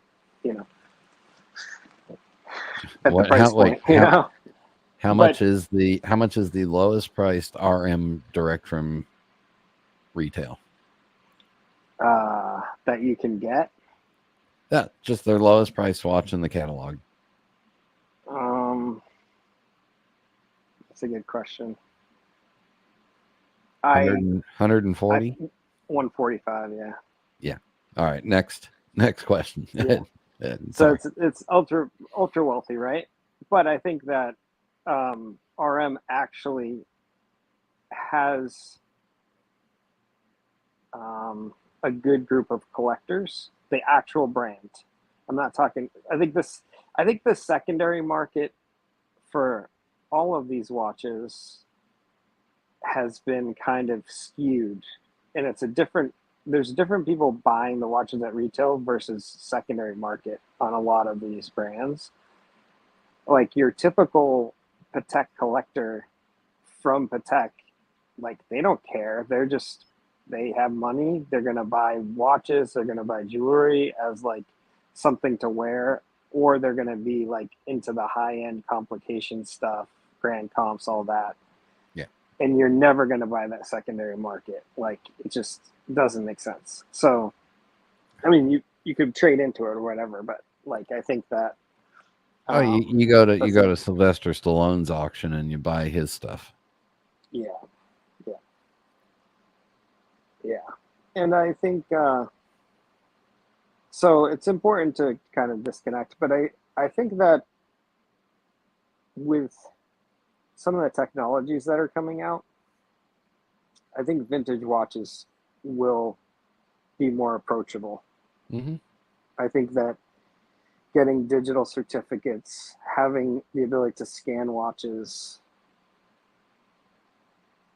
just brings more like security to that market, and I think that will bring more interest to people, because at the end of the day, you walk in a room, you have a Platona on, the next guy has a Platona on, the other guy has a, you know, Royal Oak steel, the next guy has another Royal Oak steel. Like, you just kind of get to a point where you're like, all right, like, where's the uniqueness? Where's the, you know, you're looking for something else. You're looking for something that's more rare, more unique. That's kind of the progression as you collect. Very few people go from rare to mass market stuff. Look at double D's here in the chat, and he unboxed a Laureato. I think it's the salmon dial or the gold dial. Mm-hmm. So yeah, there's collectors that are moving around. Mm-hmm. It was interesting when I was looking for the pieces that I wanted. That Breguet Type 21 in gold was on my list. Mm-hmm. And to be able to get a solid gold Breguet like that for 10,500, yeah. I mean, that's a great vintage piece, or no, you know, neo vintage, because they don't make it anymore. Mm-hmm. But there's a lot of watch value in there. Right. And Double D did get the copper salmon dial. And I haven't seen that dial in person. I've only seen pictures of it, but damn, it's pretty. Mm-hmm. And we know Double D doesn't pay retail because he's too smart for that.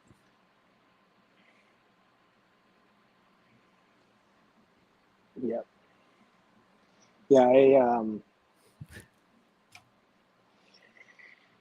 I think there was this independent push, right? Where it's like, oh, that's new. Let's find some small micro independent brand that we can buy. But now the cat's out of the bag. Everybody is, you know, pre-buying anything that's reasonably priced from these little independents, whether it blows up or not. Yeah. And you can't even get them now. You know, they said something like 8 to 10 year for that Nakagawa brand in that John Mayer and Ed Sheeran has. Yeah. And it's like, okay, like, people are just gonna forget that, right? And I think they move on to other stuff. And I think the vintage watch market has a lot of potential. Oh, wait just a moment for those that can't read, like Diego M. The link is pinned at the top. Go back to work, Diego. Mm-hmm. Yeah, Diego's watching his vintage watches go down in value, and he's just pissed off. I'm waiting to see. I keep hearing that we should be seeing an interesting group of introductions from Patek Philippe in September. Yeah. And I'm especially interested in what they do, because I think is this going to be the time they fully redesign the Nautilus line? Yeah, they've been toying with it. Yeah. Are they going to redesign the Aquanaut with some sort of micro adjust? So I have a theory. Uh-oh. And you tell me if you like this theory or not. Okay. I got my thinking face on. All these watch brands, right, have their plan, and it's at least 5 years out, right? They're probably looking at 20-30 watches right now and designing them and what's coming in the catalog and everything else. It's a long runway, let's just put it that way, for their design to actual production of a watch, and they plan for it. I would not be surprised if Patek looked and said, well, AP is going to be doing a lot. It's their 150th year. Let's release this right before something big to capture some of that market and kind of it almost feels like with last year there was such like a blah release that maybe Rolex and Patek were looking at, okay, AP's 150th year is coming up, Rolex has some anniversaries coming up, Patek is like, this is when you make a splash, and all these brands are like, if we all make a splash at the same time, that drums up a lot of interest across the board and almost like restarts things. Because I think these brands don't act in a bulk, like they don't act completely independently. One, they're on the same team for like the Swiss watch industry, and two, they're also like partial competitors, right? So it's like there's a little bit of like teamwork to keep the Swiss watch industry at the top, but also I think there's a little bit of kind of, okay, this brand's going to come out with something, we'll come out with something else as well at the same time, so that we're keeping up with our competitive with that brand. So, what do you think? What you're talking about is a little bit like the film industry, where if one studio is hyping their big summer blockbuster, some studios will hold, in the old days, will hold their big summer movie a couple of weeks later so that they're not on the same weekend as that big, as the other studio's big blockbuster. Right. And we'll welcome to the stage Collector Invest. Hopefully your audio's good. Is it good? Sounds good now. How are things in Missouri? Good. Good. Talking about like watches, I think basically if you're starting out in watch collecting, probably look towards like Timexes and all the cheaper watches, and then gradually get more expensive over time. Might be a way to go if you're just starting out collecting. Mm-hmm. Yep. And even on the on all dollar amounts, there becomes brands that are hot and exciting, Right. and then they fade off. Yeah. A good time to buy is when they fade off. Yeah. Well, you tell me when the low is, I'll buy. Just guarantee it for me. Yeah.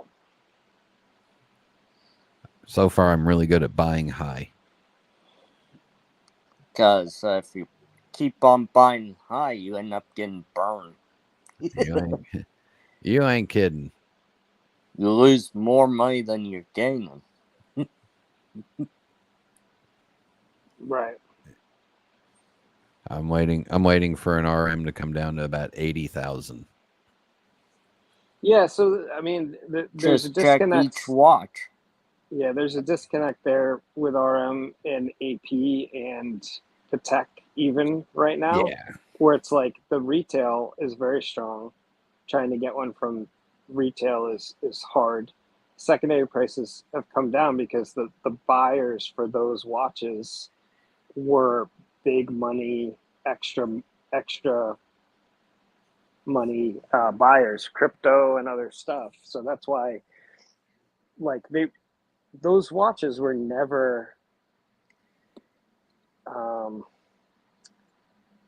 they were the actual watches on the secondary market. Some of the older watches, older AP offshores, some of the ugly RMs, some of the ugly Pateks, like those never were like way above retail. So even the fact that they're still above retail for some of those watches, or still well above where they're at, it's going to be like a slow burn. I'm going to get off of here. See ya. Have a good day. All right, I'm just letting you guys know about that. All right, thank you. See ya. Yeah. So RM, the secondary market doesn't affect that much RM primary market. No. Same with AP. I saw a couple of the square RMs down around in the 60s now. Yeah. Yeah. And those are typically going to be down there and kind of sit around there because somebody's going to say, well, I can get an RM for 60, you know, just have an RM. But yeah. Let's have Double D hop on and show us the salmon dial.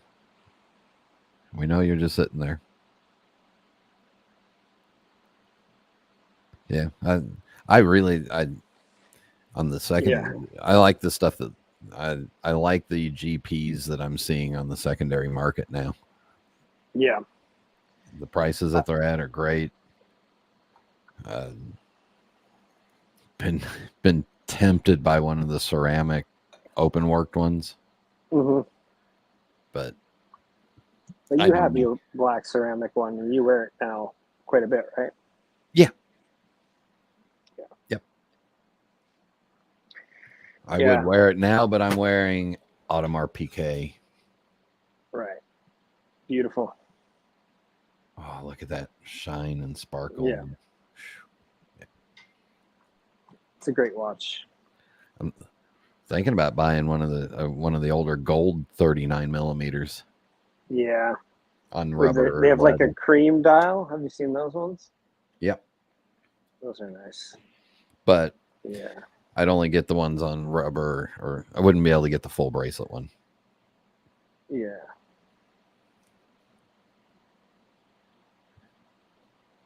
Yeah. There's Double D.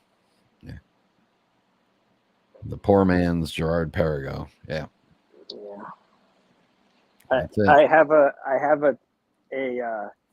a mental timer when somebody gets a watch. I don't say anything bad about a watch for a certain amount of time, just out of respect for anybody that buys something. So I'll refrain from saying anything. Congratulations, Double D again. And JB's in the chat. Welcome. Yeah. We are live on the original OC channel minus the original OC because he had to go off and do some honeydews before he got into trouble. Make sure and upvote. Master Manipulator is always watching. Upvote. And Mr. Tudor to you says, Brian, how do you feel about your pink Tudor being worthless in a couple of months? Well, for one, I don't know if it'll be worthless. And for two, I bought it as a watch to commemorate becoming a grandfather and have my granddaughter's name engraved on the back of it. So dollar amount on it, don't give a fuck. Yeah. It's not going anywhere. Yeah. It's a great watch too. And even if look, I've requested the Black Bay 58 GMT on rubber.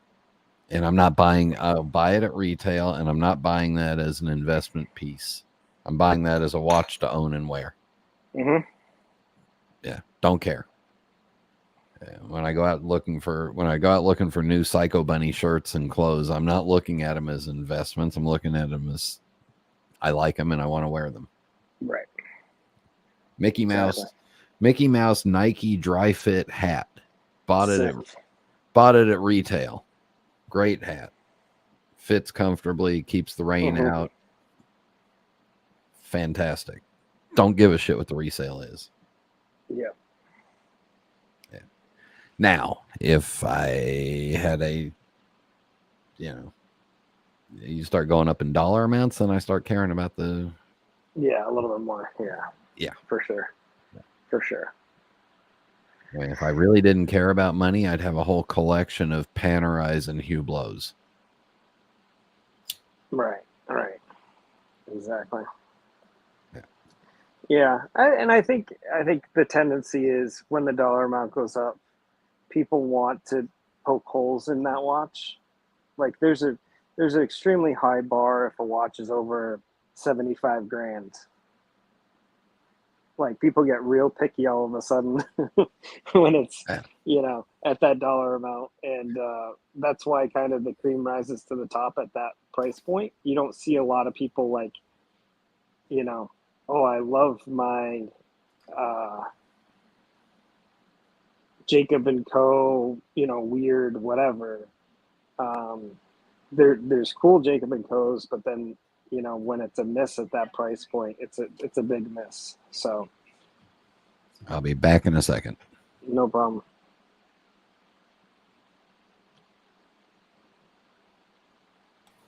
And I'm back now. Yes, he's always watching. What's up, Boston? What's going on?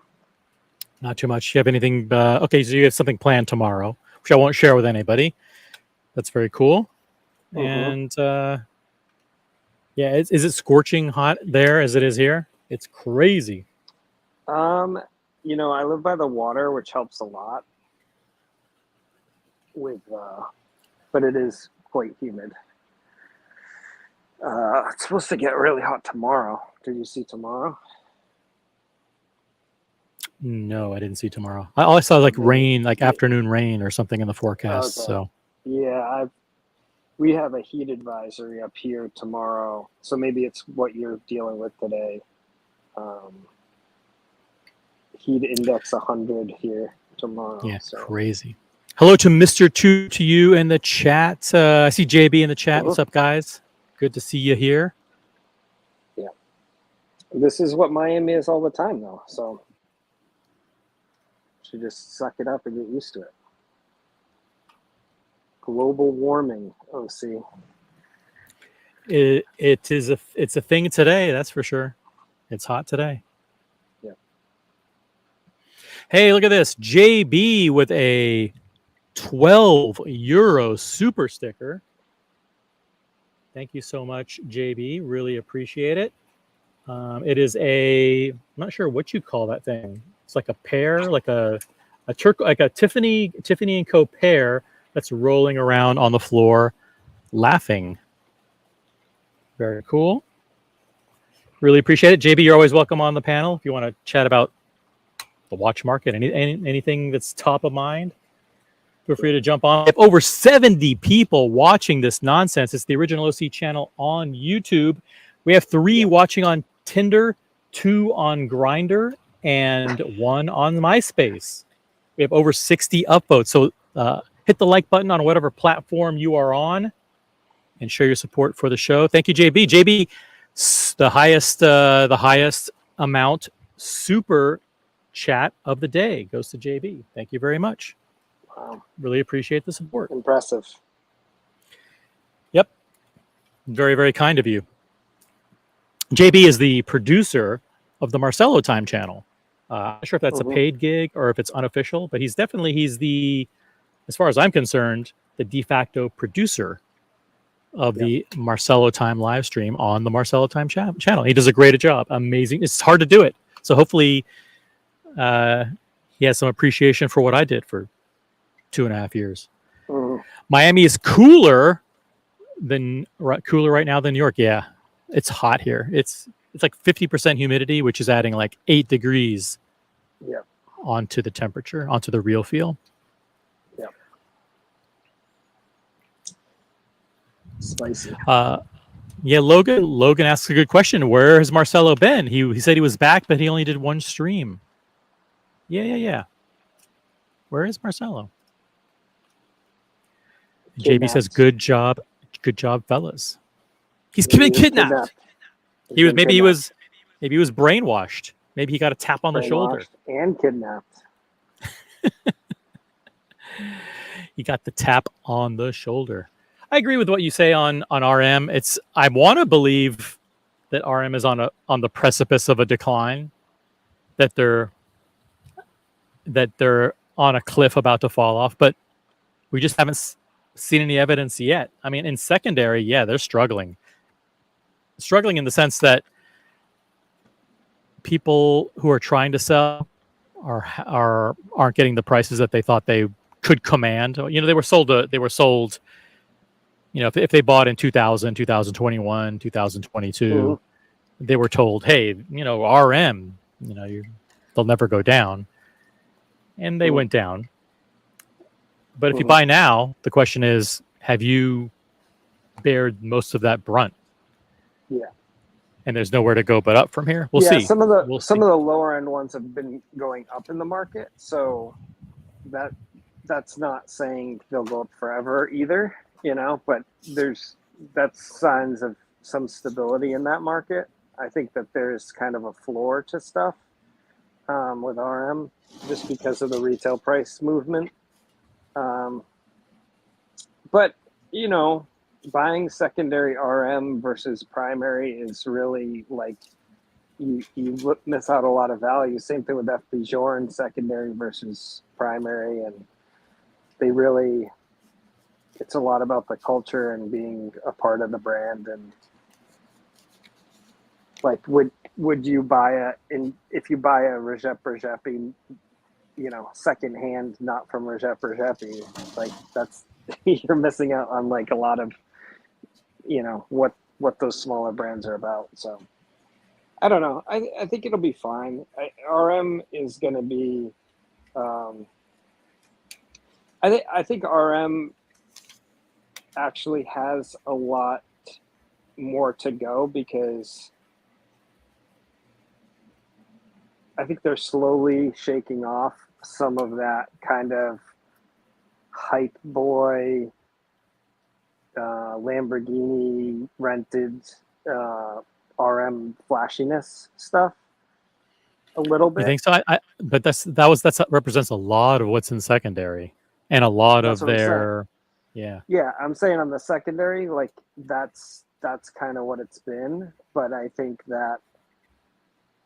it's going more towards actually wealthy people than that, if that makes sense. And that's a lot more stable. Same thing with AP. AP, a lot of their watches were bought and flipped to those people pretending to be wealthy. And I think the last couple of years has been very strong retail by actually wealthy people and less about the flippers and the secondary market dealers getting their hands on them. So I think it's a good thing overall for the brands to have the action. It's like Patek. Like Patek has it. Like you don't question, like if somebody's wearing a Patek, you're not like questioning, is that person trying to pretend to be wealthy, right? And I think, look, I mean, RM and AP could just sit there and buy up every watch on the secondary market if they wanted to, stick it in a warehouse. Like they have enough money to do that. Like it wouldn't be that hard just because they don't make that many watches. So they're going to allow the market to do a little bit of dancing around, but I see a lot of, I watch some of the dealers with RM and AP and everything else, and they're doing fine. Like it's still great margins for secondary dealers because, they get 10 grand for one transaction. So I think they're still selling, and wealthy people have more money today than they did 4 years ago. Just is. I said it. Are you better off today than you were 4 years ago? Yeah, absolutely. Yeah. And Well, I was better off Wednesday. Crypto's gone up. Like I was better off Wednesday than I am today, though. Yeah. Yes. Well, some of the secondary price too is like reflected based on how hard it is to get at retail. It used to be like, we forget, you have to buy a ladies' diamond piece and another diamond men's piece before you could even get a regular piece from RM before. Now at least you can go in there and get something that doesn't have diamonds all over it as your first piece. And I think that's a good thing for the brand, and it's attracting better customers because of that. And I think that's a good thing. They're not pushing away people that don't want that. We have 62 upvotes and 68 people watching. So the 6 of you either upvote or get off the stream. Thank you.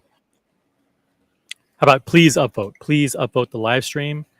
Amazing attendance here, guys. Great audience for a Friday afternoon. Let's keep it going.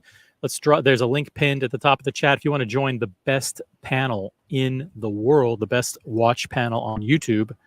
Well, Teen Takers isn't on right now, so you can't join there, but you can join here. So click on the link that I'm dropping in the chat now, and you can join this panel, which isn't, it's not as good as other panels, but hey, it's not the worst either. See, that's the same link that's pinned to the top of the chat too. Yes, it is. It is. It's pinned at the top of the chat. Hey, Diego M, look at this. A $10 super chat. Brian, take a big puff and inhale.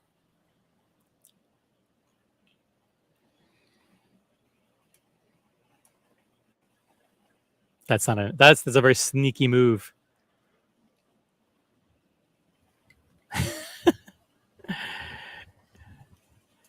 What?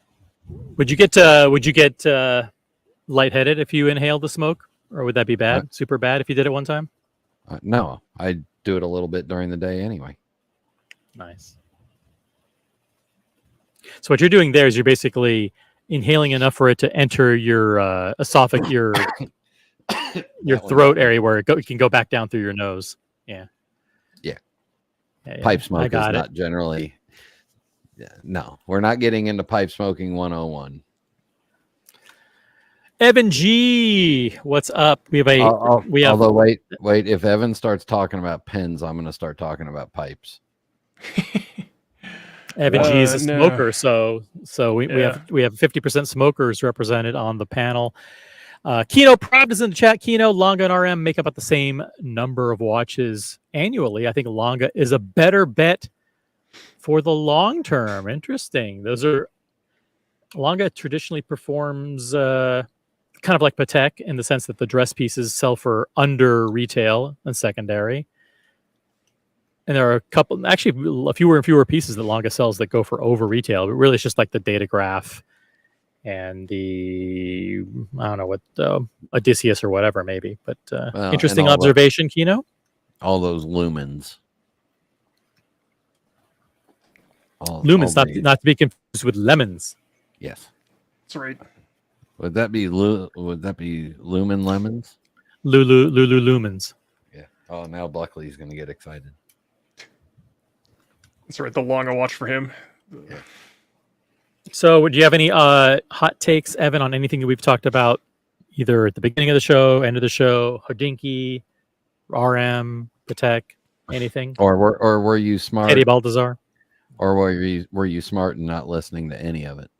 I was tuning in and out. Like the only thing is, I think there's outside forces that are going to dictate people's choices more, or like steer people's choices more.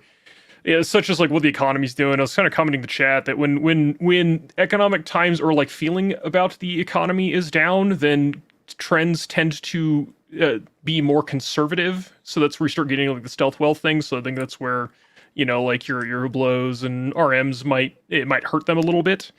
But if it just kind of keeps going at the pace it's going, then maybe they've bottomed out. But that's about it.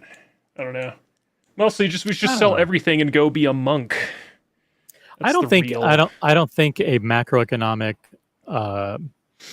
downturn or a pause in the market changes people's tastes, as it so much changes it doesn't change their purchase likes and dislikes, but I think it does have an effect on whether or not they hold off on purchasing something. Or I don't think they say, listen, I was going to buy a $75,000 watch, but I'm going to buy a $30,000 watch instead. I think they just say, listen, now's not a good time to buy a $75,000 watch. And I don't think they say, well, I was interested in model B at 75, but now I'm interested in a slightly more conservative looking model that looks less fancy or less rich because people are buying fewer. I don't think that matters. Well, in the market that I'm talking about is like the ultra wealthy, which then the style choices tend to trickle down, right? And so this is a very consistent thing that they've seen pretty much on most, like throughout at least the last 100 years. It's a trend that they see. So it's a thing that happens, and it's just because a lot of ultra wealthy people have kind of learned that like maybe don't flaunt it when everyone else is doing poor, even though like the stuff they're buying is still very expensive. It just doesn't look very expensive, right? Yeah. Why would you want to buy something that's expensive that doesn't look expensive? That doesn't compute. I mean, the show Succession, right? All of their clothes, extremely high-end designer stuff that just kind of looks bland, is extremely expensive. Like Mark Zuckerberg, his like black T-shirts or whatever are probably like $1,000 for just a plain black T-shirt. It's very much an if you know like wealthy thing, because the wealthy are also trying to constantly shift what trends and what fashion they're wearing, because once it catches on with like just general people, they try to move away from it because part of it is status signaling. So. Okay, that's interesting observation. I wear expensive underwear because after I come on this show and have my balls washed, I want them in nice places. That's right. Only the finest silk from the Far East. 100% Egyptian cotton. Yeah. Otherwise, I don't know. Just it's Friday. I'm like half checked out. So how's everyone else doing? Doing good. I'm poolside on OC patio. The neighbors are cleaning their pool. I've got neighbors on the other side where they're about to have a wedding. Their son is getting married on Wednesday, so they erected a giant tent with tables and there's LED lights. Mathis should have been here doing the lighting. His company should have been hired to do the all the electrical, because it's going to be a big event. And they flag me down. They're like, hey, we're going to have some parties all week long. I'm like, you don't have to tell me. Go for it, man. I love hearing parties and loud music all hours of the night. It's doesn't bother me. You're going to be out trolling for drunk wedding guests? Drunk. It's an Indian wedding. I think it's I'm assuming that I'm not going to assume that it's an arranged marriage, but it should be fun. So it's going to go on for 4 days. You should get ready to film in case all the Bollywood dancing starts. Show up. Yeah. Maybe what I'll do is I'll pretend I'm going to put on like a black coat and a white shirt, and I'll pretend to be a valet. And then if I see like a really nice car, drive up the street, I'll just say, "Welcome, sir," and I'll just take the car and drive and just tuck it in the garage. Oh, you killed Boston off with that. Yeah, he can't be associated with that. Nope. He's like, you filthy degenerates, and then just leaves. Right. OC, why do you think a really nice car would come to your neighborhood? Yeah, for a wedding. Not because of normal people who live here, but maybe just for a wedding, people will drive a nice car. No. Because us people with really nice cars, we also have shitter cars for when we go into shitter neighborhoods. It's like having shitter watches for when you go into sketchy neighborhoods. So. Yeah. If you drive into my neighborhood, if you should drive in with a Kia, or a Jetta. Kia or a Jetta, you'll fit right in. Link for a very poor neighborhood. Blue Volkswagen Jettas. Red Jetta. Only red Jettas. Shout out to Tim G. Never been a fan of red cars. I never had a red car. I've had silver and I've had white and I've had black. I've never had another color other than that. And my last two cars have been white. So, hello, MC Moz. What's up, MC Moz in the chat? Good to see you here. Chelsea's in the chat too. Chelsea. What's up, Chelsea? Go ahead, Boston. Oh, so something that's interesting, that Evan said was like people steer away from flashy stuff. Actually, what's interesting, I don't think RM is flashy. I think that people, like, we know because we're in the watch world, but most people don't even know what an RM is unless you're in an ultra wealthy area. Mm-hmm. Like, I could walk around with my RM all day, nobody would know, not a clue, right? But if I wore a diamond out yellow gold new Daytona, they're gonna immediately recognize it as a Rolex or some high-end watch, So I think I think sometimes RM actually is stealth wealth, if that makes sense. Like you I see think it Nadal used to wearing be, it on a but tennis court, you know? yeah, I think it used to be until like you start getting Messi and Nadal and like high profile athletes wearing it, and it starts getting some like yeah, I agree that like just your average person does. I mean, your average person doesn't even know what Patek Philippe is, right? Right. But like for people that are kind of vaguely aware, like we're starting to see awareness of like RM kind of trickle in, and that starts when they started having more higher profile folks pushing it. So Right, but the number of so what are your odds chance? Oh, this is a question for the panel. What are your odds chance of seeing an actual RM in the wild? Okay, where you live. I actually saw something that looked like an RM, but I don't know if I wouldn't be able to tell if it was real or not. Right. So, Right. but like I do live in a wealthy area. But you like if you saw something that looks like an arm on somebody's wrist, what's the first thought in your mind? Is this an actual RM? Where am I right now?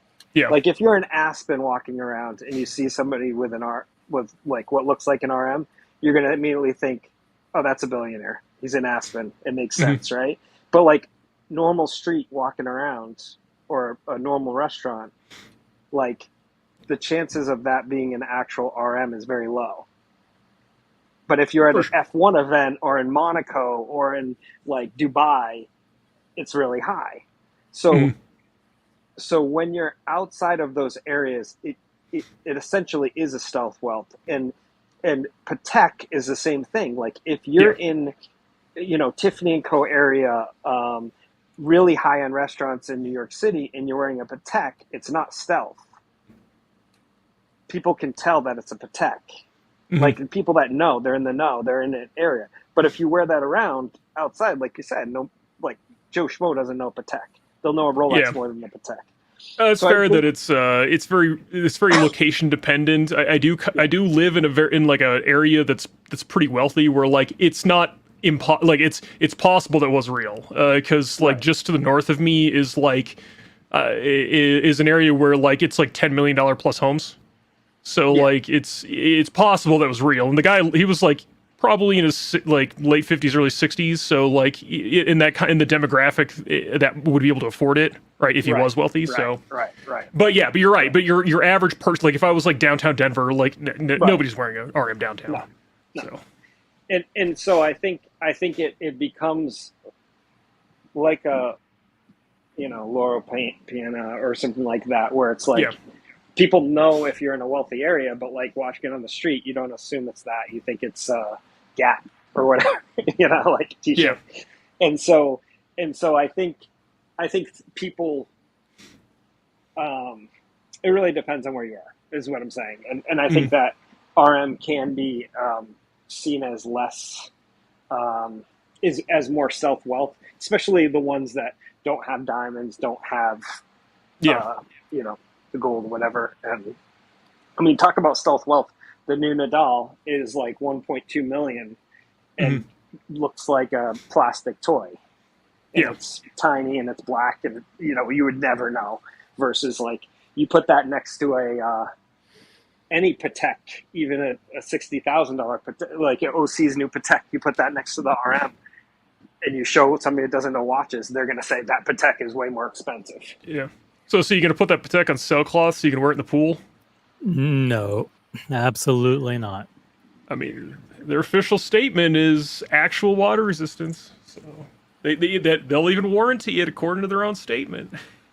No, as a matter of fact, we were at dinner the other night, Boston, and it was at that point it was Ryan Singer, me, and one other person. Everybody else had peeled off. Okay. Yeah. And we were about to go to another bar after dinner, and we had ice cream, and then we're going to another bar. And about a block away from before we got there, the sky started opening up, and you see these big drops start to come down. Yeah. Big drops, and then within about 90 seconds, it was almost a full-blown torrential downpour. Okay. And we were about 30 seconds away from getting to the bar. And so the drops start dropping, and then a little bit more, then a little bit more. And I'm thinking to myself, this is a complete repeat of like fucking Boston's thing where you had to take a fucking take a fucking garbage bag, wrap it around your wrist, and tie it off to walk down the street. And I'm thinking to myself, what the fuck am I doing? First of all, it's 90 degrees out. It's humid, so the watch is sticky. Okay, so I'm thinking to myself, listen, there's droplets of perspiration that are now have soaked the strap. Okay. Oh yeah, the strap's gone. Yeah. The strap is gone. The outside of it is okay. The alligator, but that's the shiny part where the drop kind of fucking it just sheens But off. underneath, it looks all water stained, and Underneath, it's all fucking waterlogged and fucking completely soaked like a fucking sponge. And then there's rain coming down. I'm thinking to myself, where's my garbage bag? So that I can wrap around my wrist. But luckily made it to the. But it's like it's not practical, to be thinking to yourself, I'm wearing a $60,000 watch and I have to put it in my pocket or carry it under a shirt. It's embarrassing. Yeah. Now you know why I sold everything before I moved down here. Yeah. Speaking of embarrassing, we're running a poll right now, by the way. We're running a poll, and we have over, let me just see here. 27 votes. We have 27 people who voted so far. The question is Richard Mille stealth wealth? Is it stealth wealth? When we get to 40 votes, we will kill the poll. So vote now and vote often. Log in with your troll accounts. Make your vote count. If you vote, you can upvote as well. That's right. If you vote in the poll, you can upvote. Yeah. By the way, Brody says, congratulations on your new field watch. I took that picture that I showed you, Brody, was actually the water fountain in Bryant Park.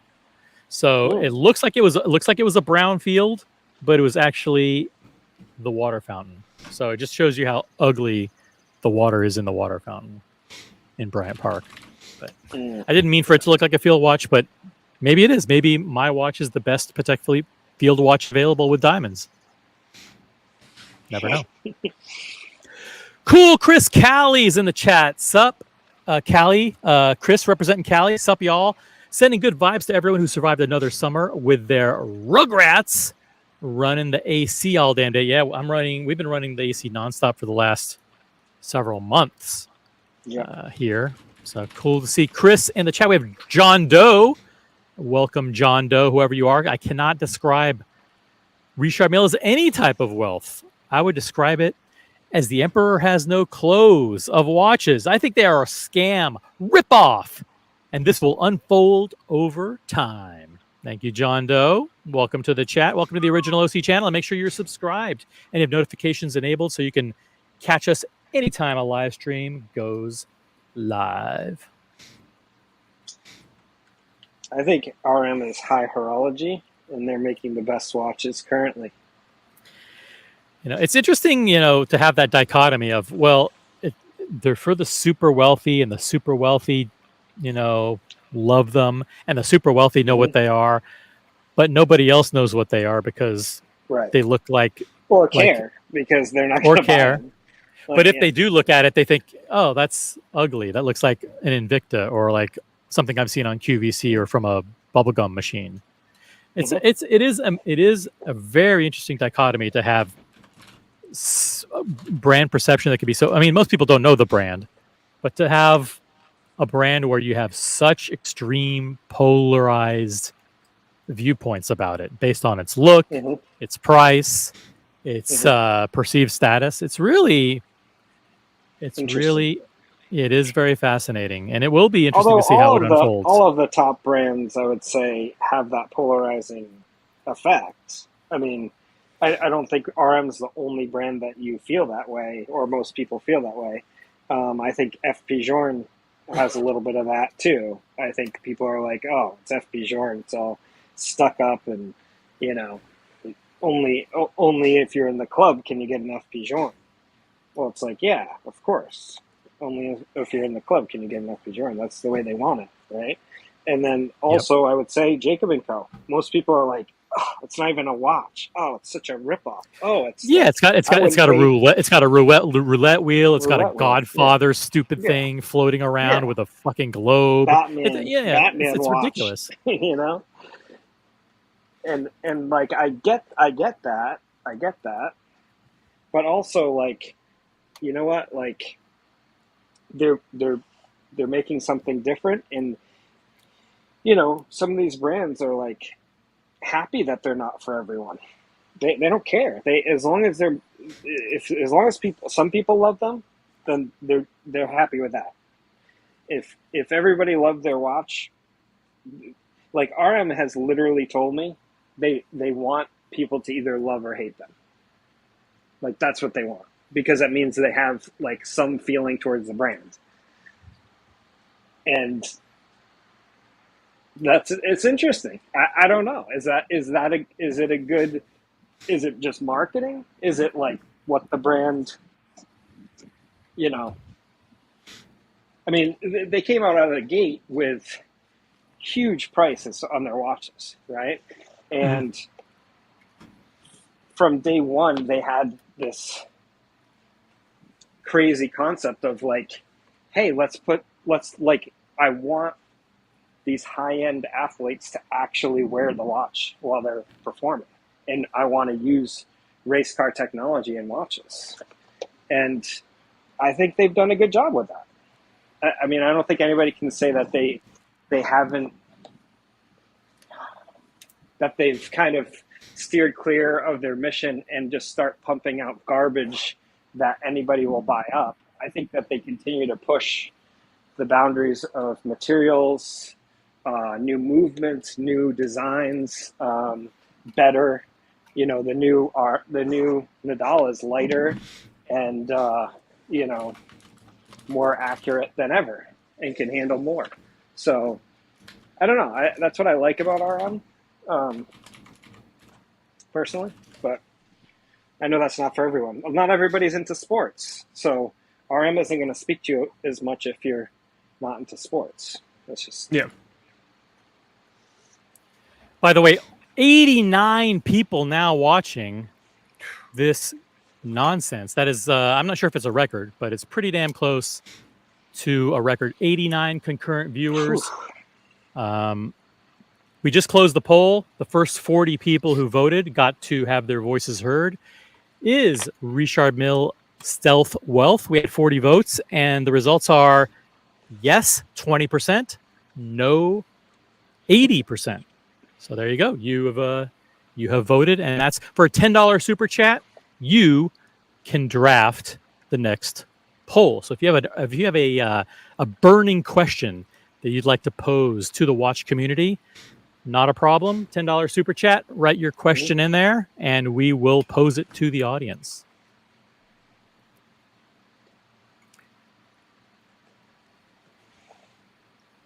Dingo Dave is in the chat in Australia. I think it's like 3 in the morning there. I don't know what Dingo Dave is doing up, but we appreciate it. It's got to be like 3 or 3:30 in the morning Australia time. What is up?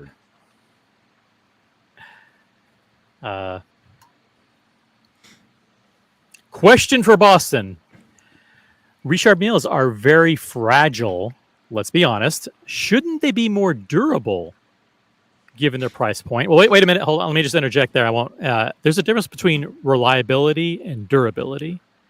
So, like, make sure there's a distinction between the both, between each of those. Shouldn't they be more durable given their price point? I find it unacceptable what happened with your watch. Should they be more durable? And I'll add to that, should they be more reliable, Boston?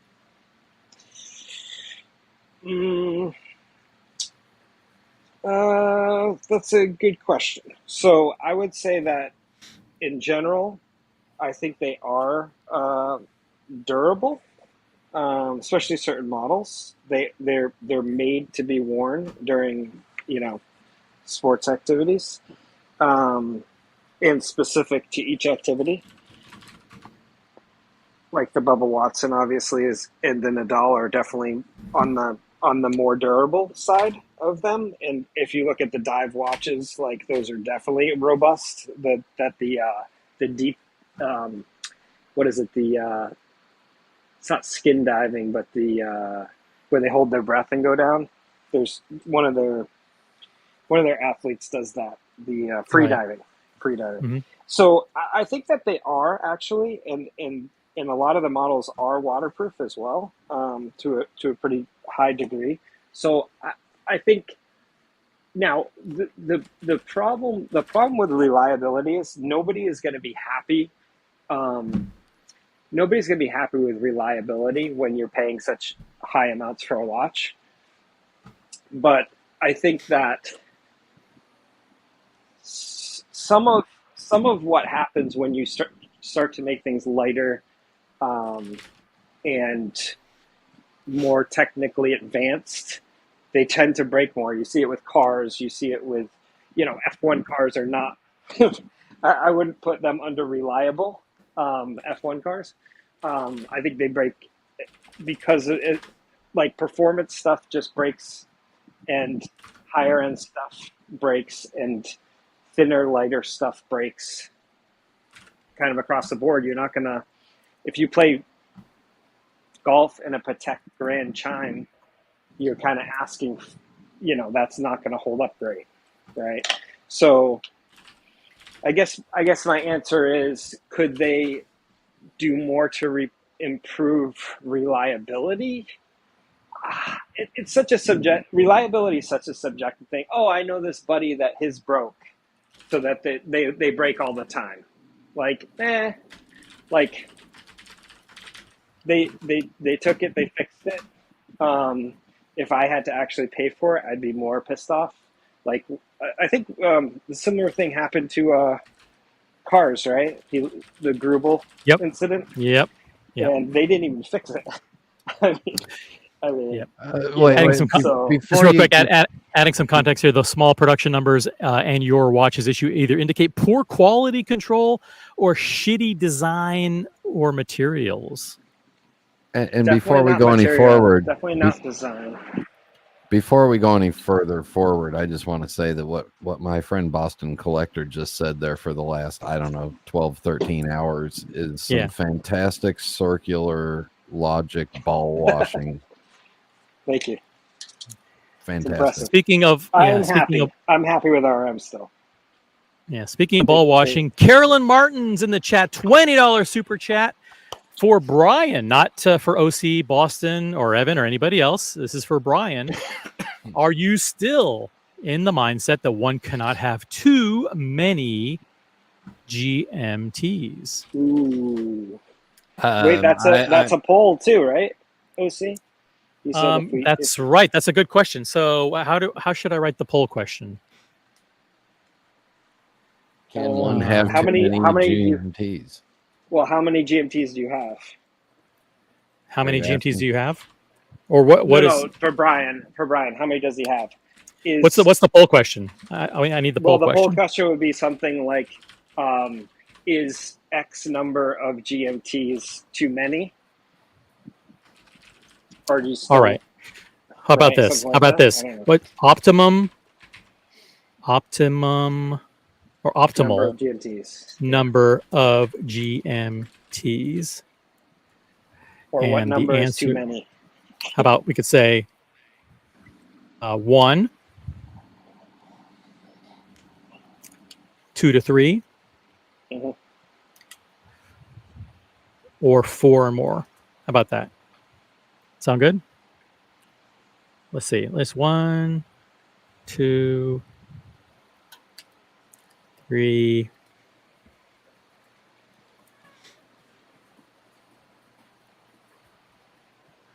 Okay. Boom.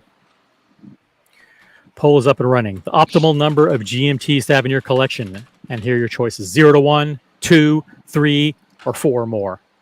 There you go. Yeah. I'm on the wait list. Well, I've requested the Tudor Black Bay 58 GMT on rubber. This thing.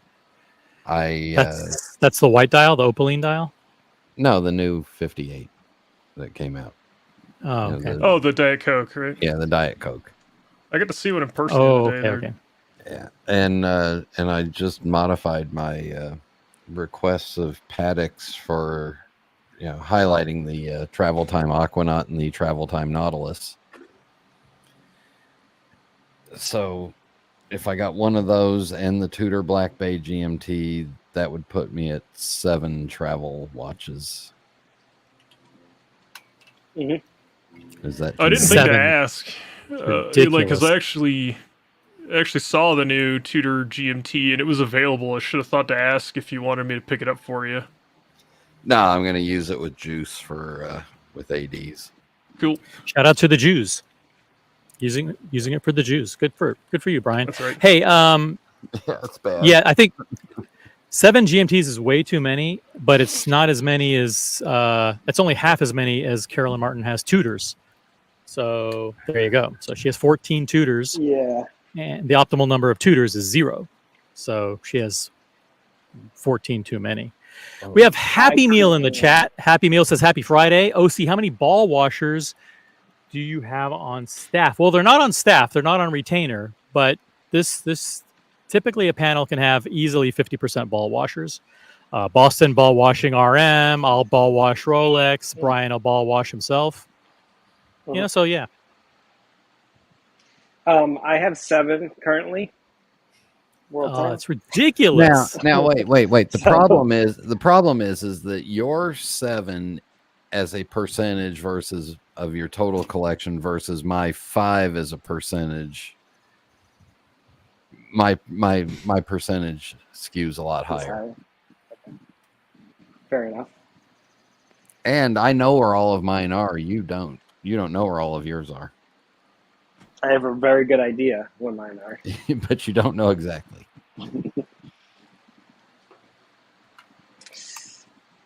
I think I have that many. I don't. I need to count again. I forget. And Carolyn has 11 GMTs, so I still have room to go. 11. She loves GMTs. She has 11. That's crazy. GMTs. Mm-hmm. Explorer 2 is a GMT. Oh wait, I didn't count that. I have 8. Sorry. Want to say hi to Armagoo. Want to say hi to Treble in the chat. I want to say hi to Rohit. Guys, tremendous audience here today. Still over 70 people watching. Over 75 upvotes, which is absolutely fucking phenomenal. Thanks to every single person who upvoted, and those of you who didn't. But if you didn't, upvote now. And vote in the poll. The first, let's see how many people have voted so far. The first 30 to 35 people who vote get their voices heard. And after 35, we're cutting it off. So please vote quickly.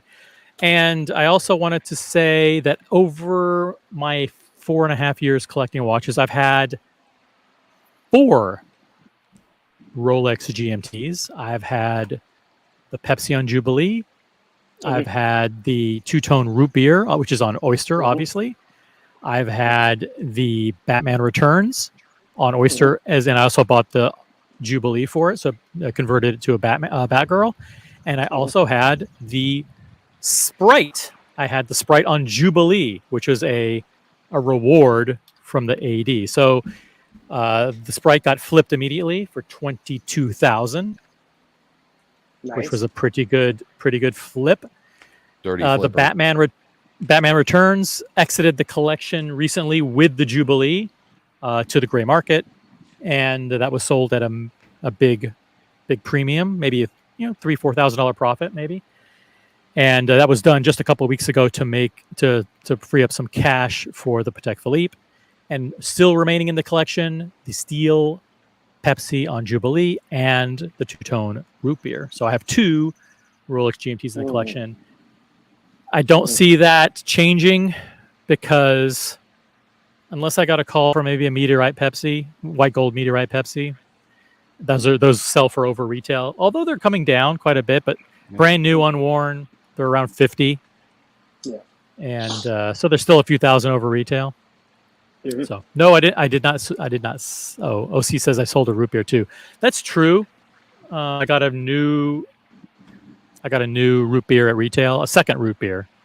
at retail, which I sold at cost, pretty much at cost to an associate and to an associate of the channel, associate of the community. So, yep, I forgot all about that, Diego. Yeah, so I sold two. Three, I think I sold. Yeah, I sold 3 GMTs.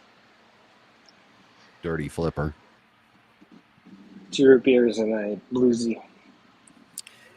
Guys, we got 4. We got slots. We have only 4 more slots in the poll. Vote now.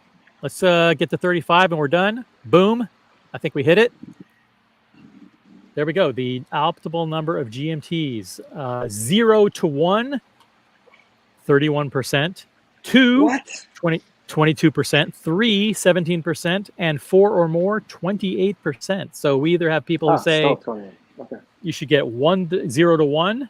That's a third of the people, or 4 or more. That's over a quarter of the people. So they're shit or get off the pot. Either don't have them at all, or really, really love them. So yeah, you either go to the bar and have 1 drink, or you go to the bar and stay for 5 days. Very, very interesting poll results. Yeah, very interesting. Mr. Tudor 2 approves of my current collection of GMTs. That's right. Just the 2-tone root beer on oyster and the Pepsi on Jubilee stainless steel. I'm fine with that. Matter of fact, I think the root beers are doing so well, but if they weren't doing well, I'd probably sell that one too, because, I'm fine with just the Pepsi.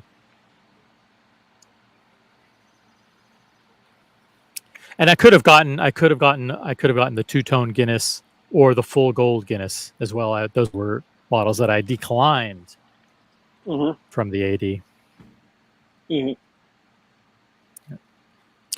Thomas Burnett is in the chat. 40% of Richard Mille's movements are supplied by Voucher, owned by Parmigiani. I don't think, is that still the case?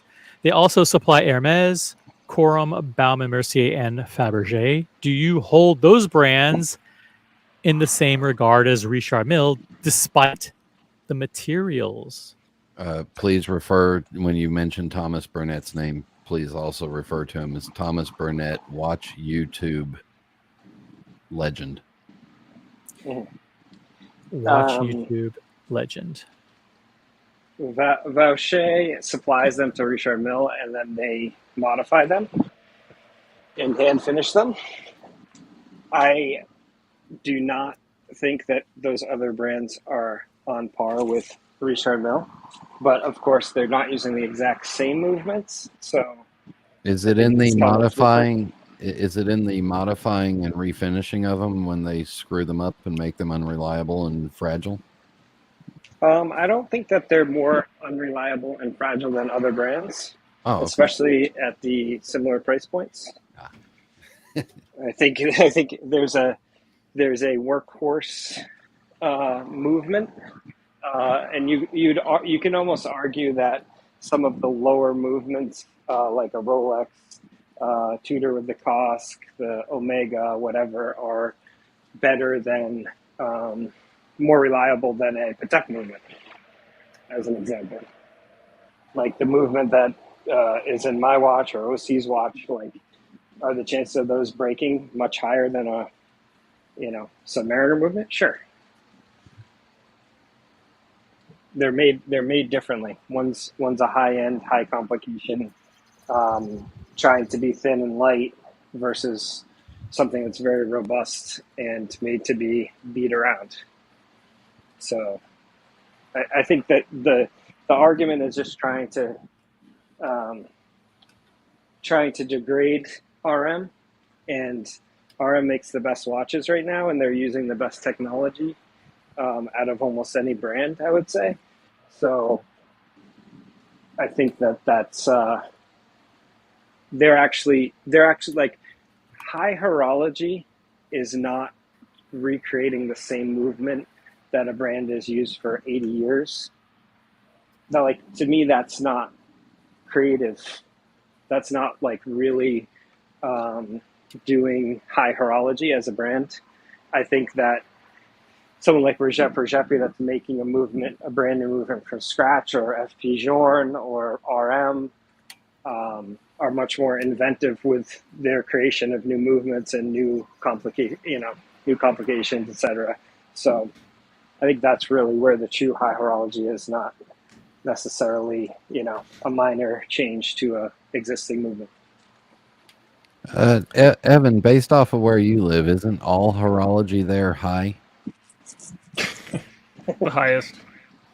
Is that a weed reference to Colorado, Brian? And the Mile High City. It works both ways. I'm joking. Depends on how you take it. I see which way you went. Mm-hmm. It's all good. Essie's in the chat. He said, "Good evening, gentlemen. What a great panel." I agree. It is a great panel. And he says, "I just held the 5204G. That is a white gold something against the 5270P. Yeah, Patek Philippe against the 5270P. That is the perpetual calendar, I believe, at my AD. What an awesome pair. Green Dream. Yeah, the 5270P is a green platinum. Should I pull it up? 5204G. Yeah. You pull it up. I'm going to go get a sandwich.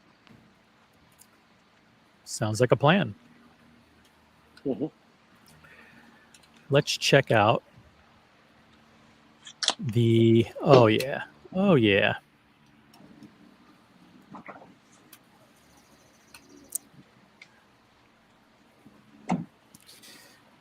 Boom.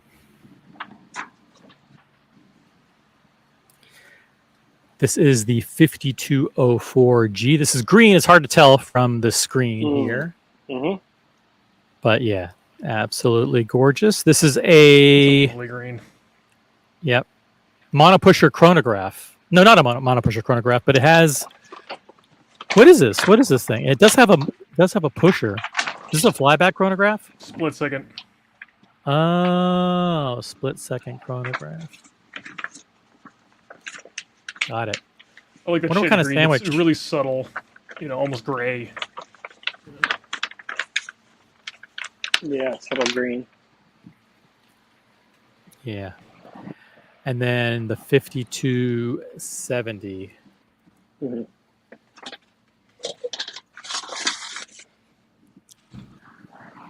Let's see here.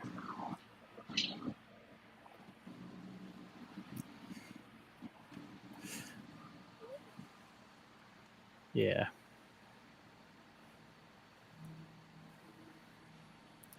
Yeah, I like this one better. Mm-hmm. Both very, very beautiful.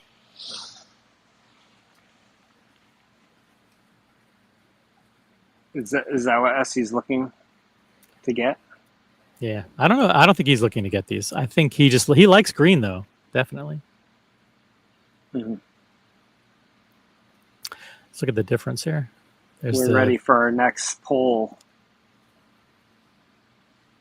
If somebody super chats. Yes, $10 super chat to drive the next question to the audience, guys.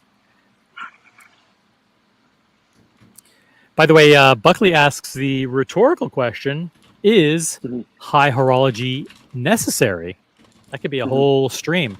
There's plenty of high horology at 70% off retail, and funny enough, this panel only seems to bring up the over-retail horology, but what do I know? This panel? That was very cutting. Yeah. It feels like Buckley's calling us out. Yep. Hello to Otto. What's up, Otto? Good to see you in the chat. I think most people think of high horology as not above retail. Yep. Russell's in the chat. Russell996. I saw you in the chat earlier, so my apologies for not recognizing you sooner. The 5204 is a grand complication compared to the 5270, which is not. Good point, Russell. He's someone who knows grand complications and knows Patek Philippe. So huge shout out to Russell. He's an amazing. He doesn't come on the on the panels, but he is like a mega. I don't know if he wants me to say it or not, but he's like a mega VIP collector. Cool, super cool guy, super knowledgeable. Great to have him in the chat, and huge Patek fanboy. Jonathan Quail Higgins asks, "What is high horology, and how is it different from elite horology?"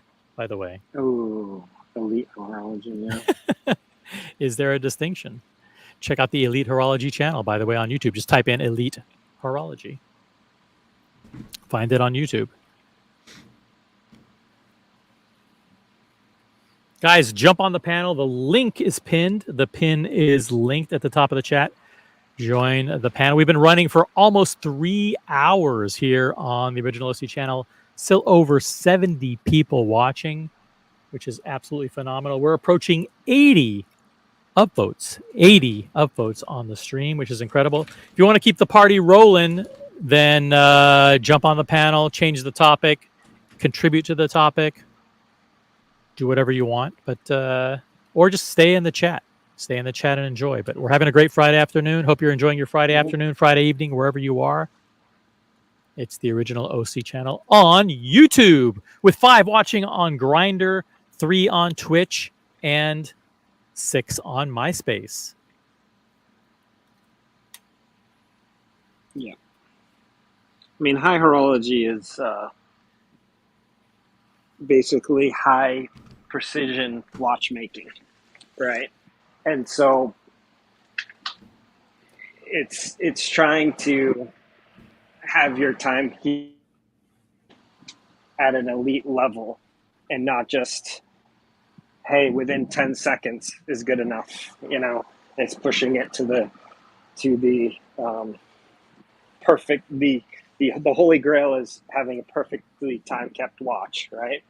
And so that's why there's things like tourbillons and different escapements and different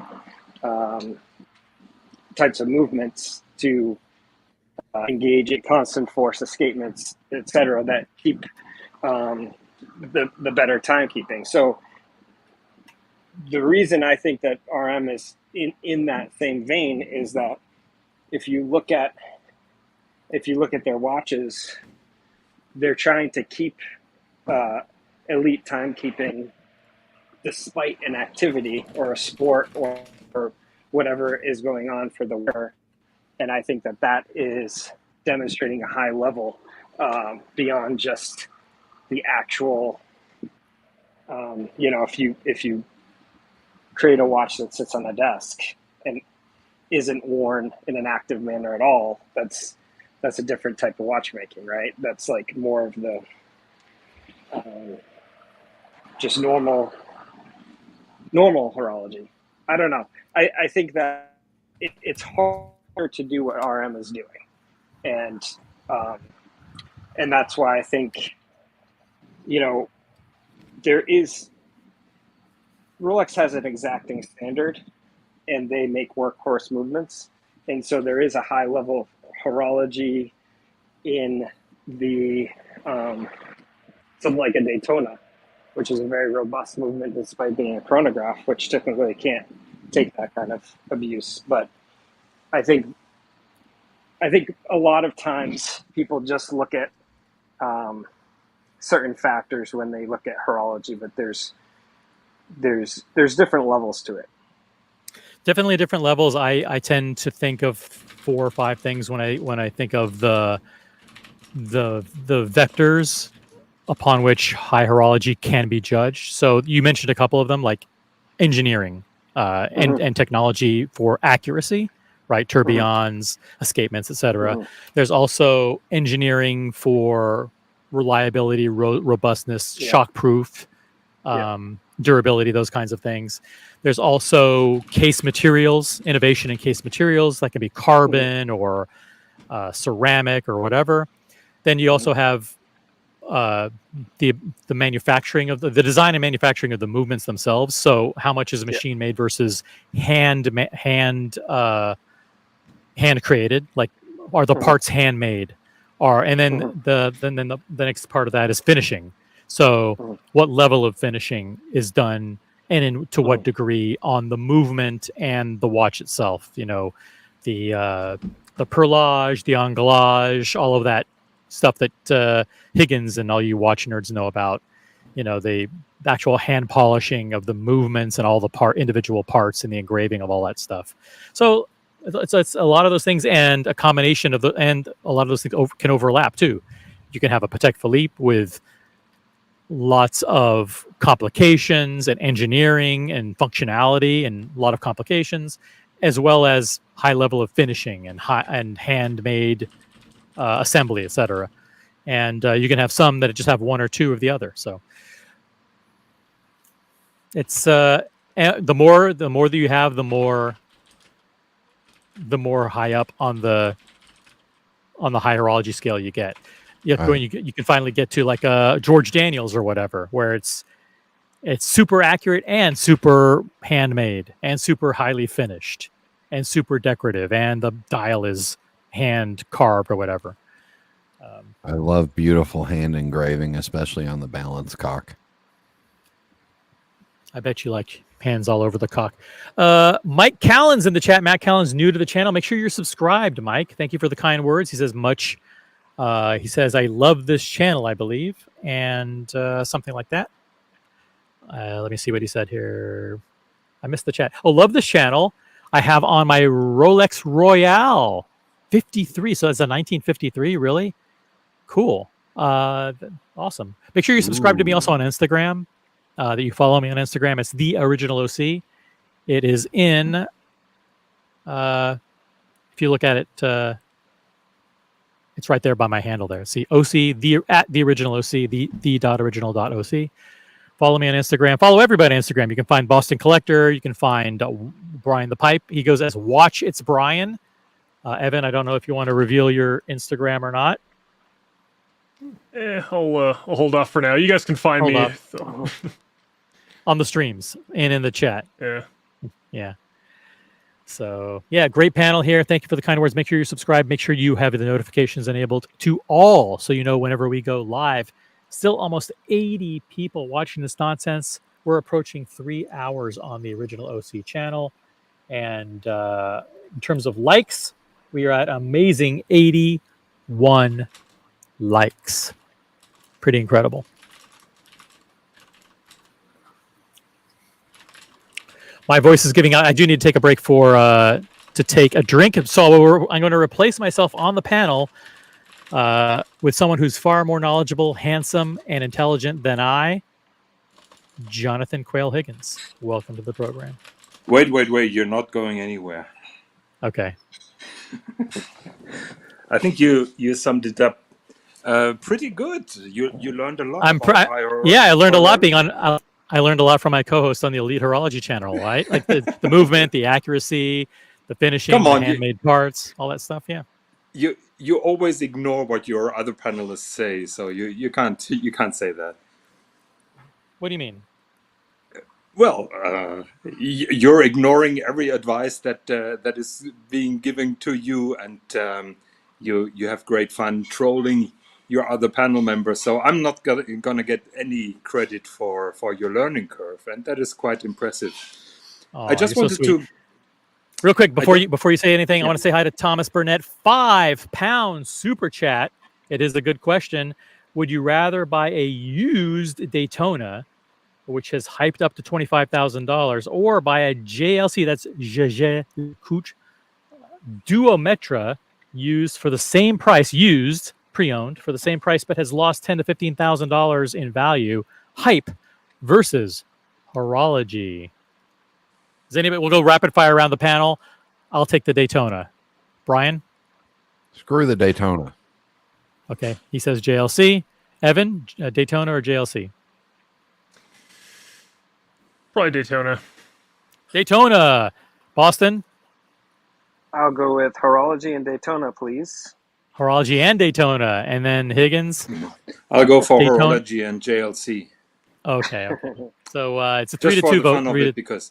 Because this panel thinks that a Daytona is high horology. I mean, seriously, guys, what have you been smoking or drinking? Different levels of different definitions of horology, Jonathan. Different. Yeah, but definitions. horology is watchmaking. So, but high horology has nothing to do with anything that comes out of Rolex factories. Rolex is industrial luxury, but it has nothing to do with high horology. And with that said, I'm going to grab a drink, but I'll be back. Love you guys. See ya. We're waiting for your questions, OC. Okay. That's OC why is you gone. notice I moved myself down here with my good friend Herr Higgins. Yeah, because- I was happy to hear that you enjoy engraved balance cocks. So you're Oh. either a fan of Glashütte Original, which is part of the Swatch group, or Lange, that you're always mocking, that I'm a big fan of. Here is the problem, and this is hard for a lot of Americans to understand, let alone somebody from Germany. You know, in Germany, everything is black or white. No shades of gray. I can appreciate stuff without wanting to buy it, own it, do business with it, consume it. I can look at it for the art and for the quality that it is. I don't have to own it or like it. Except for the Daytona, which I think is a shit watch in the first place because you can't tell time on it. I 100% agree with you, because we all would be bankrupt if we would own everything that we really like and appreciate.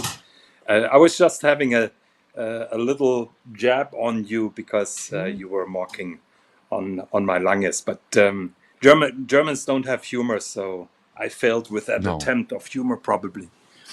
Oh, I knew your attempt at humor, and I just figured I'd shut you down with real humor. I like that. No, but coming back to again, I mean, I was starting in the watch business in 1985. Was And that that was when an easy were one. all the watches back then? Those were big grandfather clocks and pull strings and yeah. Well, actually, the Swiss watch industry was still in a big crisis, which was called the Quartz crisis, and the only brand that was going strong was Rolex. Omega were on the brink of bankruptcy, and it was an easy world because high horology basically consists of the Holy Trinity. There were only 3 brands that made high horology, and that was the Holy Trinity: AP, Patek, and Vacheron. And everything else was not high horology. We didn't have those fancy brands like Richard Mille or Reshep or George Daniels was probably already doing watches. I think Philippe Dufour was an unknown supplier for AP and others. So that was an easy world. Today we have a more complex and different world with all kind of complications and all kind of fancy brands that outshine the Holy Trinity.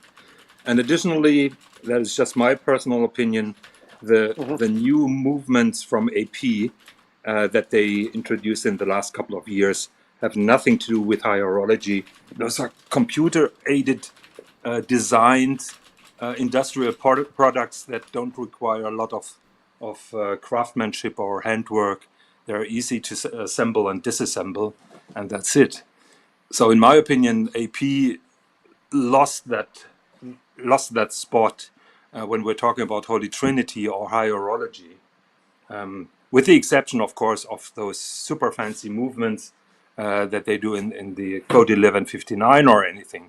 I'm talking about the normal automatic movements or even the automatic chronographs.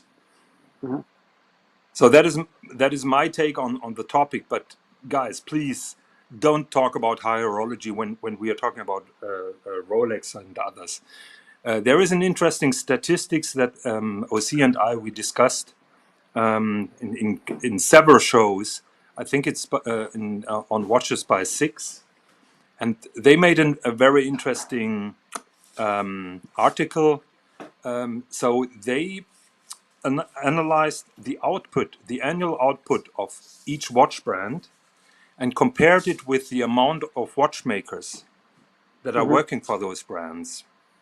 And they found they then found a number of watchmaker hours per watch that those watches are putting out. And when we're talking about Omega and Rolex, in average, there is 1 or 2 watchmaker hours per watch. This has nothing to do with high horology. That is assembling, Right. Assemble. Yeah. adjusting, regulating, and probably troubleshooting. But this has nothing to do with high horology. The only high horology is it is high precision. I'll give you that, and high accuracy and everything like that. But that is that is an achievement of industrialization in the last couple of decades, and that applies to most of the watches. In my opinion, all the high-end watches have a decent amount of accuracy, and even a tourbillon or anything like that doesn't significantly improve the precision. But it's cool to have a tourbillon because it's difficult to make. Yeah. It's cool to have a remontoir because it's difficult to make, and not many people have that. And also those things have a tradition in precision watchmaking, in precision clockmaking. And I see those, and OC mentioned that, I see those elements, be it a remontoir or a fusée and chain or a tourbillon or a split second. That is an achievement that is an indicator for higher horology. Now you have a tourbillon from a Chinese manufacturer that doesn't have a good finishing, doesn't look good. So it's a tourbillon, but in my opinion, not high horology. So it's not easy. It's very complicated. You have to look at the watch itself. But please, industrial luxury is not high horology. When was the last time, Higgins, or did it ever happen, that I shut up? Well, we know you're married, so we know that happens regularly. When was the last time? Mrs. Higgins is sitting here in the room. Be careful what you're saying. Well, she would agree with me. Yeah, of course.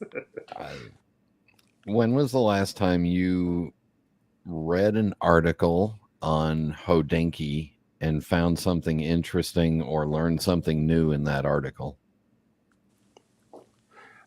You were breaking up at the first part of your question.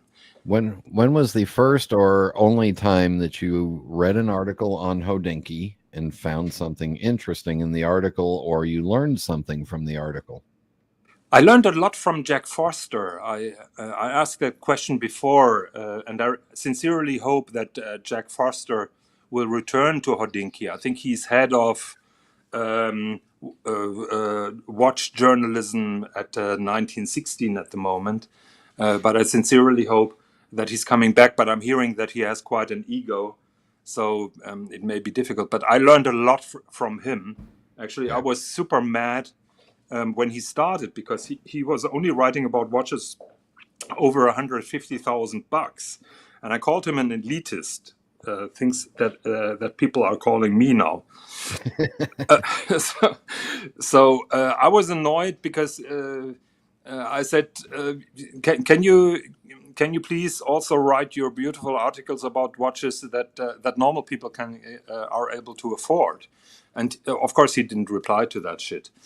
So I learned a lot from Jack Forster. I don't remember anything that I learned recently from Hodinkee articles. Because they're just shallow and very sales oriented, unfortunately. And as much as I dislike you, we share a lot of opinions and thoughts, and that's frightening for me. Yeah. Speaking of opinions and thoughts, we're currently running a poll, and the poll question is: what is, in your opinion, the best mainstream high horology brand? And your choices are AP, Patek Philippe, Lange, and Vacheron. Vote now in the poll. When we get to 35 votes, we're going to close the poll. Best mainstream high horology brand. Vote now. Is it AP, Patek, Lange, or Vacheron?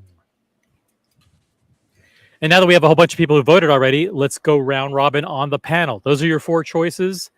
Best mainstream high horology brand. What say you, Brian? Oh, Mainstream high horology brand. I have to give it to Patek Philippe for their application across multiple styles of watches, from simple dress to complications to sports to everything. I have to give it to Patek Philippe. Jonathan, I think we know how you're going to vote, but what say you? I agree with Brian for one reason. You know that I have the temptation to mention Lange, but I'll give Patek full credit of cultivating those beautiful rare handcrafts that we just saw in London. You don't find cloisonné dials on Langes. You don't find the marqueterie on Langes. You don't find those fancy arts on Langes and that variety. Brian said it on Lange. Also, the history, the tradition, and the consistency of Patek is unmatched. And I have great respect for the brand. I'm only fighting back when people only know Lange and kind of discredit when people only know Patek and kind of discredit Lange for their merits. Yeah, and I don't even know enough about watches to even vote, so I can't even offer an opinion. It would be a completely unqualified opinion. So I will abstain. I will abstain from providing an opinion. But we will close the poll, and the poll results are as follows. Best mainstream high horology brand according to the audience of the Original OC channel. First place, Patek Philippe with 54% of the vote. That's a pretty overwhelming vote in Patek's favor. Number 2, Vacheron Constantin with 25% of the vote. And following up in third place, Lange at 17%. And AP with a minuscule 2%. So thank you for voting. Patek Philippe, the clear choice for mainstream high horology brand. Yeah. Now, if you narrowed it down to movement, design, and finishing, then I would have to give it to A Lunga Unsuna, because I've looked in the back of them and they're beautiful. And it's a gorgeous engraved balance cock. They're beautiful because a lot of times they're manual wind, and so you see a lot more of the movement. And the second thing is they tend to have, they're not as efficient as other manufacturers in the sense they have a tremendous number of components. It's not unusual to see a Lange with 300 to like 350 components. So you see a lot of shit moving and going on there. Oh, come so on. there's a lot of operational inefficiency in the design. So so a normal watch that might have 250 components, Lange takes 350 or 400 components to accomplish the same thing. Anthony De Haas on Elite Horology, and he will whip your ass for that statement. I can tell you. To quote the original OC, the new sales motto for A Lange and Sona is, "You'll like it. There's a lot of nice shit going on back there." Yeah, exactly. We just stack a lot of shit into our movements. So a whole bunch of they're poorly engineered, poorly designed movements that take 1/3 more components to achieve the same level of functionality as other manufacturers. So that's why you look at it and go, "Hey, there's a lot of parts in here. It must be complicated." And half of them don't do anything. They're just in there. It's just wheels just spinning just to have a wheel spinning. Oh my God, where have I gone here? I think I have to go. Well, first of all, you made the mistake of coming on a panel with me, so you should have known better already. It's always a mistake. Actually, I enjoy being on a panel with you. We just like you said, we very often have different opinions, but I really like to battle those out. And I enjoy being on the panel with you tremendously. No, what scares me is that our opinions are more alike than they are disalike. How does that scare you? Because I don't want to become an elitist snob horologist fan. Just like me. I like my Rolexes. Yeah. I don't want to spend my entire day walking around in places with my watch on and going, "Oh, you want to see the back of it?" Well, it depends on the watch. Even the front can be pretty. I'm talking about cloisonné, for example. Cloisonné dials. So you don't have to turn the watch around. Great observation by Whole Milk. I love Whole Milk's clever / trolling comments. He says OC's annual calendar, which is the Patek Philippe 5396, has 319 components. The Ox and Junior's annual calendar uses just 9 more parts on an ETA, on a basic ETA movement. Yeah. Now that's real And- German efficiency. And That's OC, I'm not sure if Ox is German or Swiss, but OC, you know why your watch has so many parts. Has so many parts. Why? No, I don't know why. Well, it's pretty easy because it is an off-the-rack automatic movement by Patek Philippe that they've been doing now for 65 years. With small improvements, we found out hacking second, big fucking deal. And then they put an additional module, annual calendar module on top. And that is always good for the number of parts. So when you want to have a lot of parts, you put a module on top of a standard movement. Or you go the hard way and throw in useless parts just like Lange does. But they're very nicely polished by one guy. By one guy at Lange? Yeah. The amazing thing, the thing that amazes me about Lange is that they do not let their watchmakers don't drink. And for a German to find a German that doesn't drink, that's a miracle. I'm not sure if you heard my story when I was at high school. In the vacation, I was working at Mercedes-Benz in the factory. So I was fixing engine mounts in an engine factory. The next year, I worked with discs for brakes, and I can tell you back then that was 1983. Back then, I had when you're working on those belts, you don't have the time to go to the canteen and buy a Coke or water or something. So they have this kind of delivery service right at your place of work. And I had colleagues who drank an entire box of beer. So we are talking about 24 bottles of beer per shift. And I kid you not. So when I would go to Denmark for some of the pipe tobacco companies, in the canteen they always had beer or wine available. And for me being an American, that was so shocking to walk in and see that. You mean I can come in, I can be working on the factory floor, come in, take my lunch and have a beer or two? And they said, well, of course, that's normal. Yeah. Okay, so I'll drink one. Welcome to Europe, yeah. Yeah. Yeah.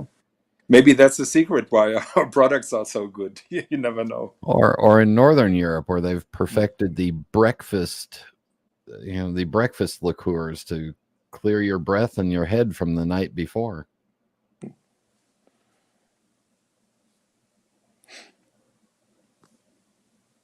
So SE is making a good point, and of course he's trying to reverse the argument. Lange is basically building a new caliber for every watch model that they're bringing out.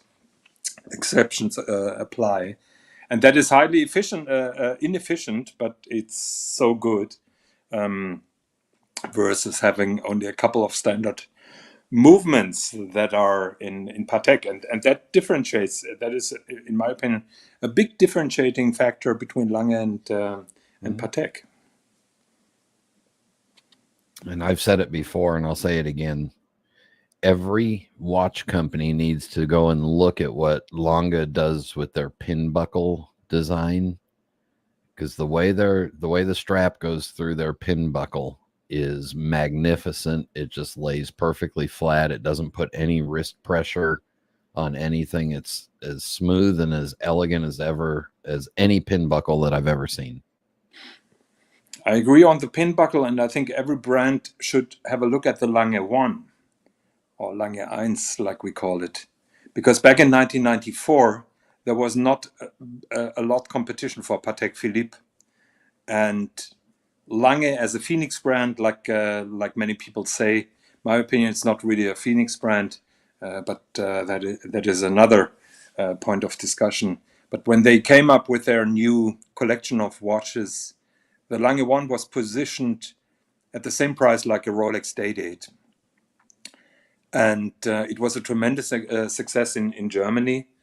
And to go right after the big dogs, being at the same price level like a Patek Calatrava, or probably a little bit higher, was a bold move, brave move, very confident move. And that is why I personally like the Lange 1 so much. And when you go a little bit into the detail in the design, there is not a single detail that is random. Everything is planned. Everything is part of the concept, and it's just magnificent. The simplicity, but the being different to all other watches. Break the rules, but make something outstanding.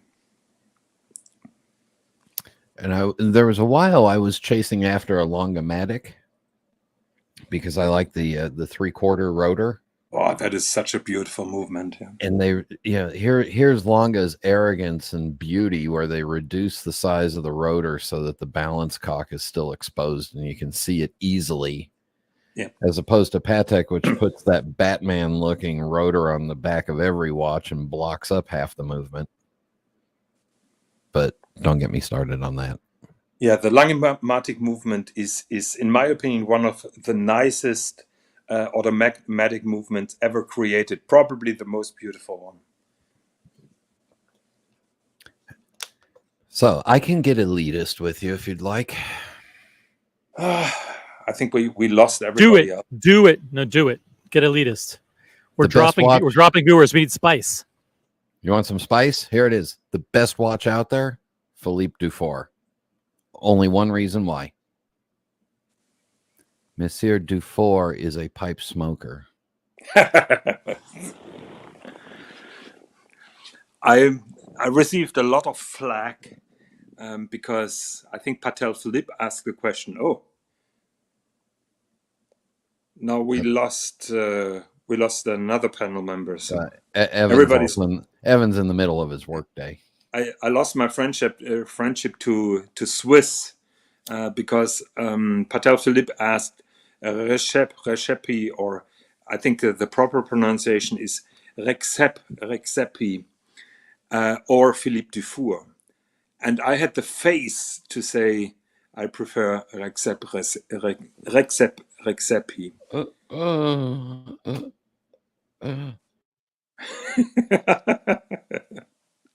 Shit. OC, what have I done?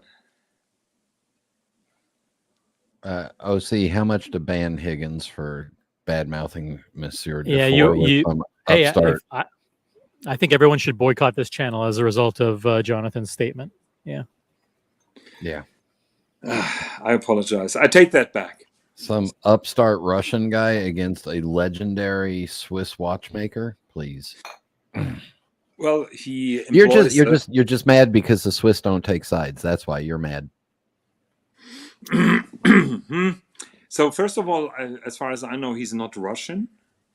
I think he's from Kosovo. Secondly, I think he's born Swiss and he lives in Swiss and he's working in Switzerland.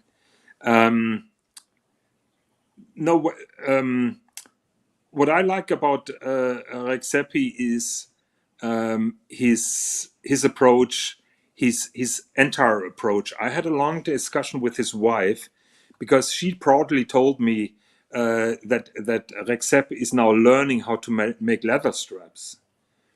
And I told her, I'm not sure if I want Rexep to be the best manufacturer of leather straps. I want him to make the best watches possible. And she told me, well, we're producing 40 to 50 watches per year. What do you think, which kind of position do we have with our suppliers for leather straps if we are not happy with the detail and we're asking them to change something. So even the leather strap is in his focus, which is certainly not when we're talking about Philippe Dufour. For example, the case is another thing. As far as I know, Philippe Dufour gets his cases from suppliers. Rexep is working together with a legendary Jean-Pierre Hagman, who is at the moment currently trying to teach him how to make amazing watch cases. Together with someday down the road, when I finally buy my Philippe Dufour watch and I meet you, I will not let you look at it. Okay. Or touch it. If I beg you or bribe you with marzipan, will that change something? No. Now, original German-made golden bears, yeah, you could bribe me. Okay. That's a deal. Those are so much better if you buy them in Europe than they are here. Yeah. Look, I don't want to insult Dufour or Roger W. Smith or anyone. It is just a personal preference, and all of them are cool watches. I tried to explain the reason why I prefer Rexepi, but I can accept when other people prefer Philippe Dufour, and it's not a bad choice. A moment of silence for the Swiss and John show. Yeah. Thank you. We'll continue now. Thank you. Okay, I think I totally killed the mood now. I will agree with you on the importance of the strap or the bracelet. Because if you look at a watch as a total piece, the watch head itself is what, 20% of the contact with your wrist? Mm. And one of the reasons why I truly love wearing my Rolex GMT Master 2s is because the bracelets are superior to anything else that's out there. Small exceptions apply. So generally, Rolex bracelets are amazing quality, no doubt about that. In my opinion, the new IWC Ingenieur bracelet is better than any Rolex bracelet that is out there. Yeah. I haven't tried one on because they're not readily available to try on anywhere near me. I highly recommend to try that out. It was really impressive when I tried that. Could you call somebody in Schaffhausen and ask them to send me one for free to try on, please? We've been in London and they're broadly available there. So I don't know what is going on in your place. Maybe you guys are buying them out, or maybe nobody wants to show one to you. No, the Richemont group is shooting themselves in the foot by keeping those for their boutiques only, and the only place they have boutiques in the U.S. are the key major markets, and I haven't been in Las Vegas since they've had one readily available. And I don't want to go through all the bullshit of the salesperson just to walk in and go, "Hi, I just want to try on your Ingenieur bracelet, please." Yeah, I understand that. It's not nicer than Rolex. It's just not. And I've tried it on several times, and it's comfortable, but I mean, Rolex, the feel of a Rolex, whether it's Oyster or a Jubilee or a President bracelet, it's hefty, it's durable, solid, fits great, it's comfortable. I don't think anybody makes better bracelets across a wide variety of designs than Rolex does. That's exactly how the IWC bracelet feels as well. The IWC that's attached. Well, then the problem with the bracelet is it's attached to an IWC watch. You're not wrong about that. Big problem. Yep. Of which I own one, and I like my IWC, but not a three-hander with a date for $12,000. Yeah, I think the pricing is outrageous. In IWC's defense, the Ingenieur was always slightly more expensive than a comparable Rolex. So it was always more expensive than a Submariner. Datejust, we're not even talking about that. But it was always positioned higher than a Rolex sports model. Guys, jump on the panel. The link is pinned. The boot pin me is out. linked. Boot No, me don't have to boot Jonathan out. But we're at 3.5 hours. I am pretty much done here. But if you want to keep going, I think, and Brian, you got to be pretty close to done too, right? I was Or done you 2 hours ago after we got past the Teddy stuff. I've been here hanging out doing stuff. All right. So tell you what, we'll do 5 minutes. We'll wait 5 more minutes. If somebody wants to jump on, take over the show and lead it in an entirely new direction, and it could be with any of the panelists who stay on. You're welcome to lead the way. Otherwise, I got to say it has been incredible having you all here. But go out and start your evenings or start your late afternoons. Get an early start to the weekend and have fun. But we'll hang out here for a few more minutes and see if somebody wants to jump on. Click on the link pinned at the top of the chat. And I can't wait to see I can't wait to see if my rumor news is going to come true soon.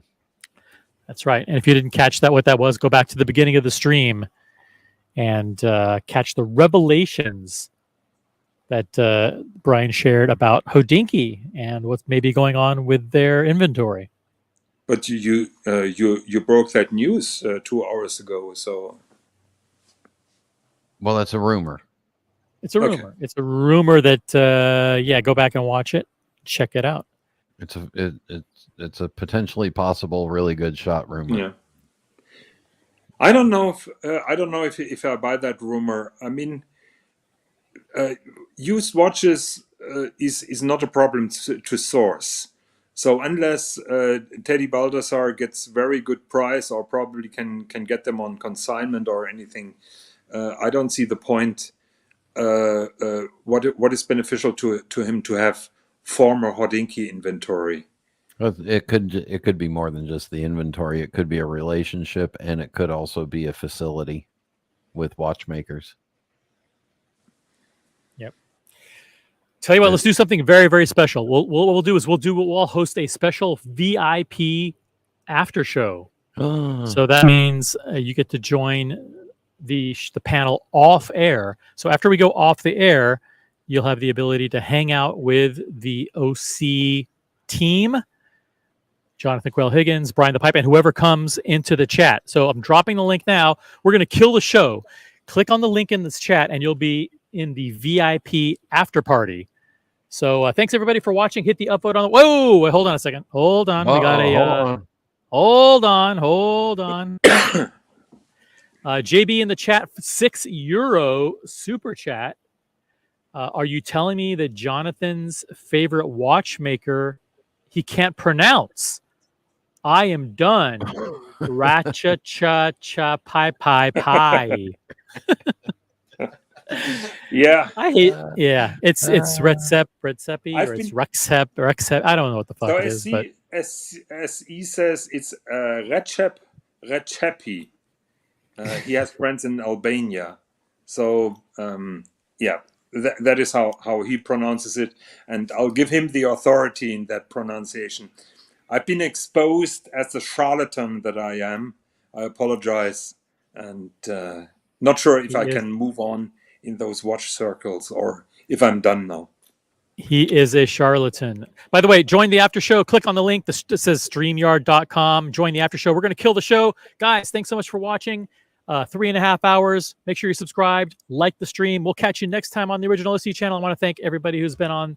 Boston Collector, Evan, Brian, Jonathan, probably a couple of more people. Thank you so much for participating. Have an incredible weekend, guys, and we'll catch you on the next one. Peace out.